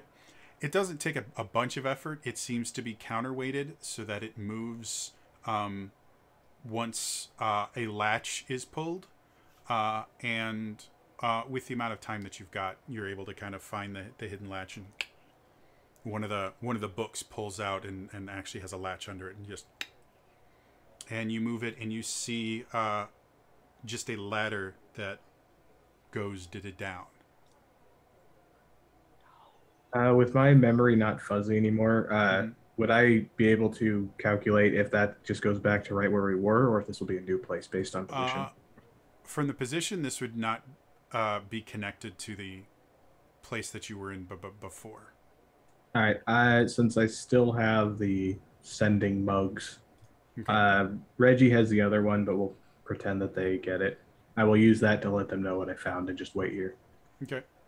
So after the meeting and everything, you guys get told from Reggie mentions that Zarian has something that he wants you all to see.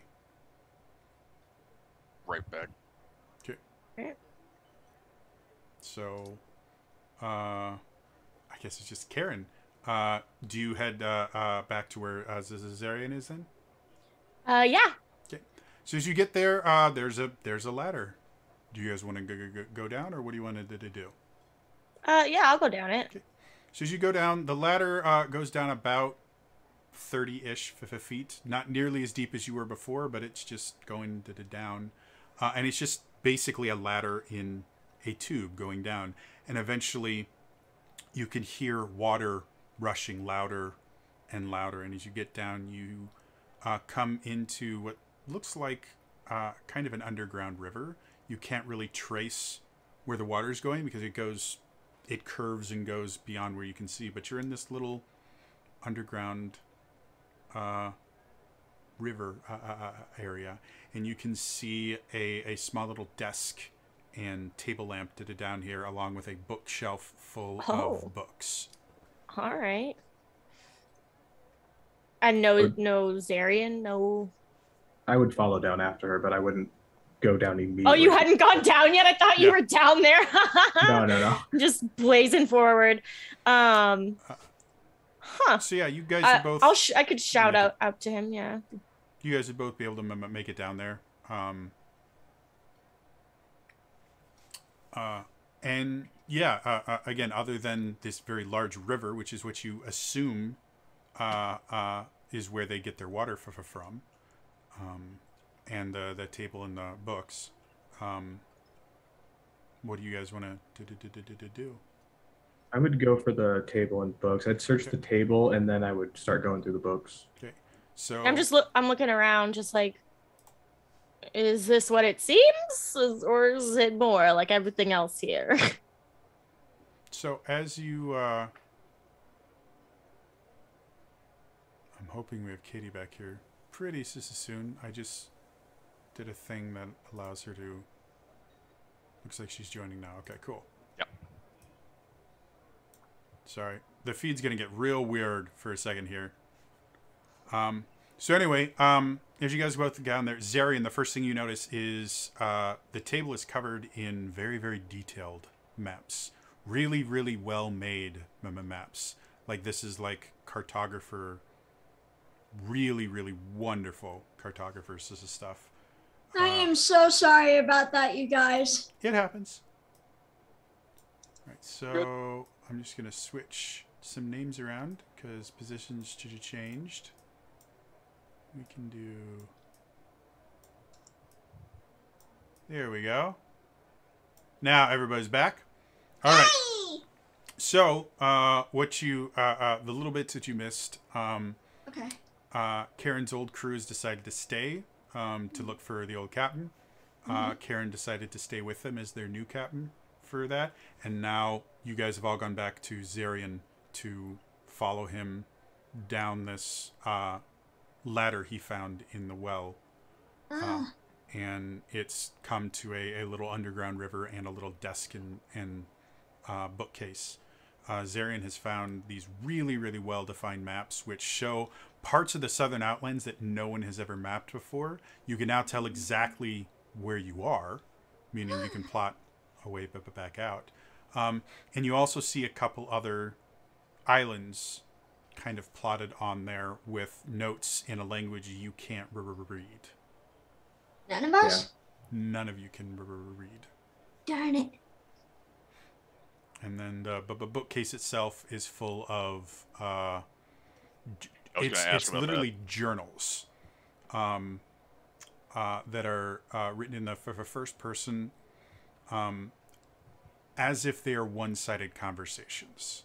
So you can see it's if someone's talking to someone, but you don't see the other half of the conversation.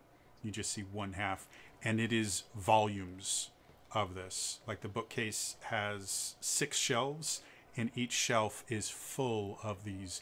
Going back, just looking at the books, they look like they're going back at least 200 years. Well, we're gonna need a lot of bags, and then sounds like Gerald carry all Eden. those. This must have been Eden's little hidey Yeah. hole. This might benefit them if they're trying to find the old captain. Yeah, I'll take the maps up to the other crew members so they can at least know where we are and help them with their plotting.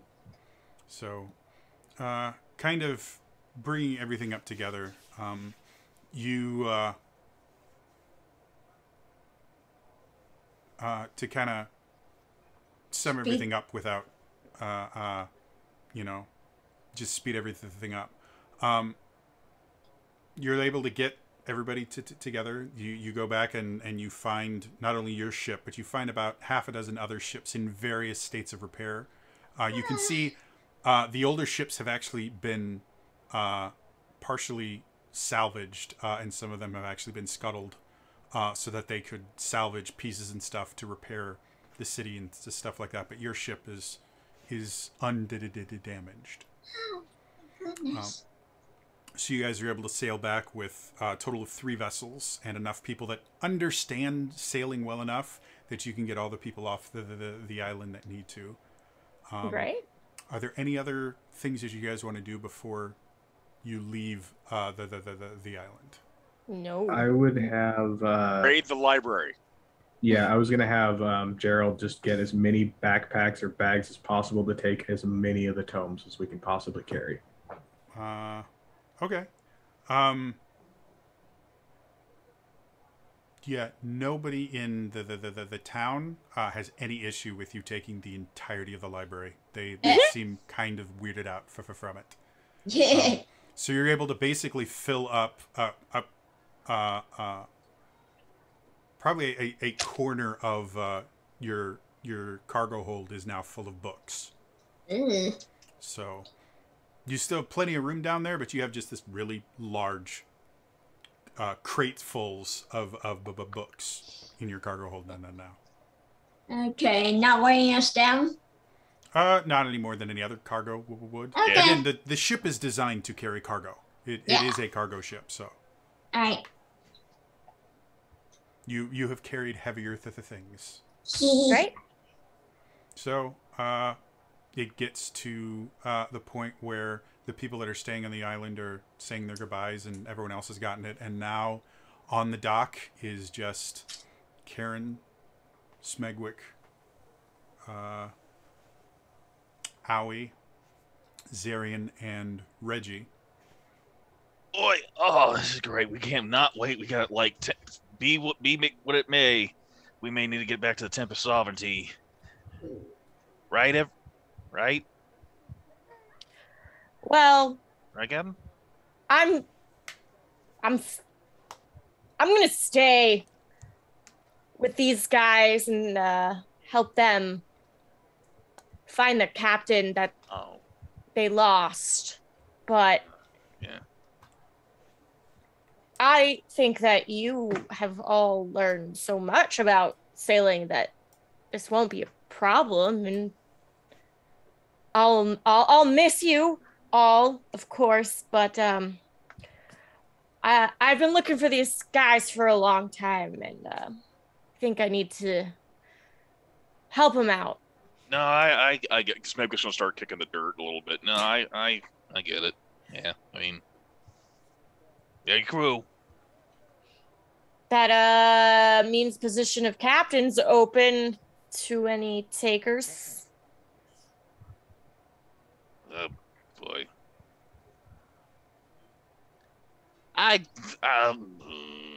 Maybe we can sort that out later. Hey, whatever you have to do. Yeah. So. Oh, I kind of hit Smegwick. I didn't. Oh, yeah. I looks back at the ship like I didn't. We're getting the ship. Hmm? I'm gonna take one of my javelins and hand it to Owie. And be like, for your journey into rage. Yeah. I hug her. And tails wagging.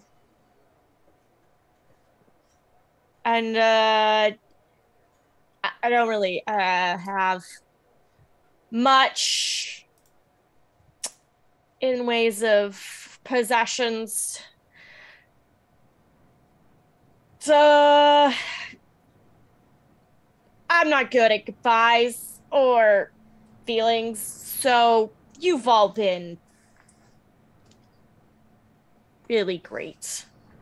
And Smegwick walks right up to you as you awkwardly try to talk. He's just like, he puts his hand out. Doesn't want to look up. He just puts his hand out. I shake it. Thanks for giving me a second chance. Of course. Spitwit will full on 2 wings all around the bear hug your neck. Pat. I wish you luck, and we're gonna need it. Yeah. Boy. I can't wait to hear stories about the adventures you get up to.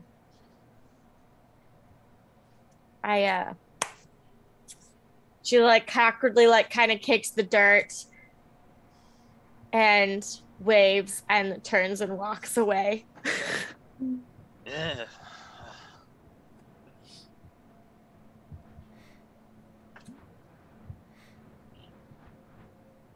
Guess we kind of look.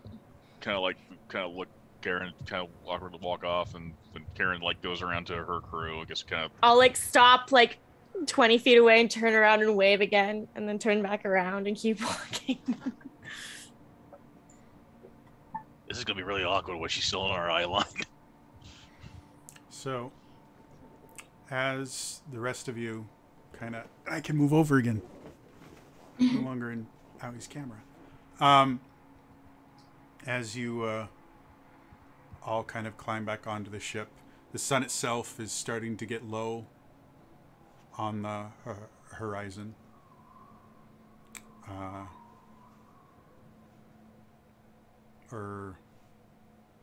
Yeah, there's not really a sun set as much, but it's getting later in the day.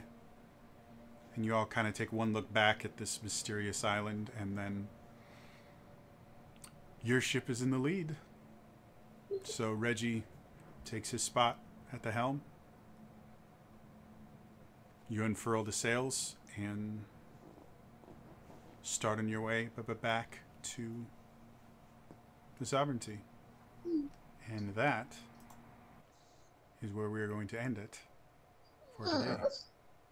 As always, if you missed any of the episode, I do upload them all on my YouTube channel, youtube.com/TrainerJody. Check it out there. Thank you so much, Deanne, for joining us as long as you did. We absolutely adored having you here. Me. Your story will continue, just not as a part of the crew. Yes. And You're gonna come back with a shark head. But anyway, that is going to be all for me today. And I will see you guys in the next time. All right? Bye-bye. Bye me.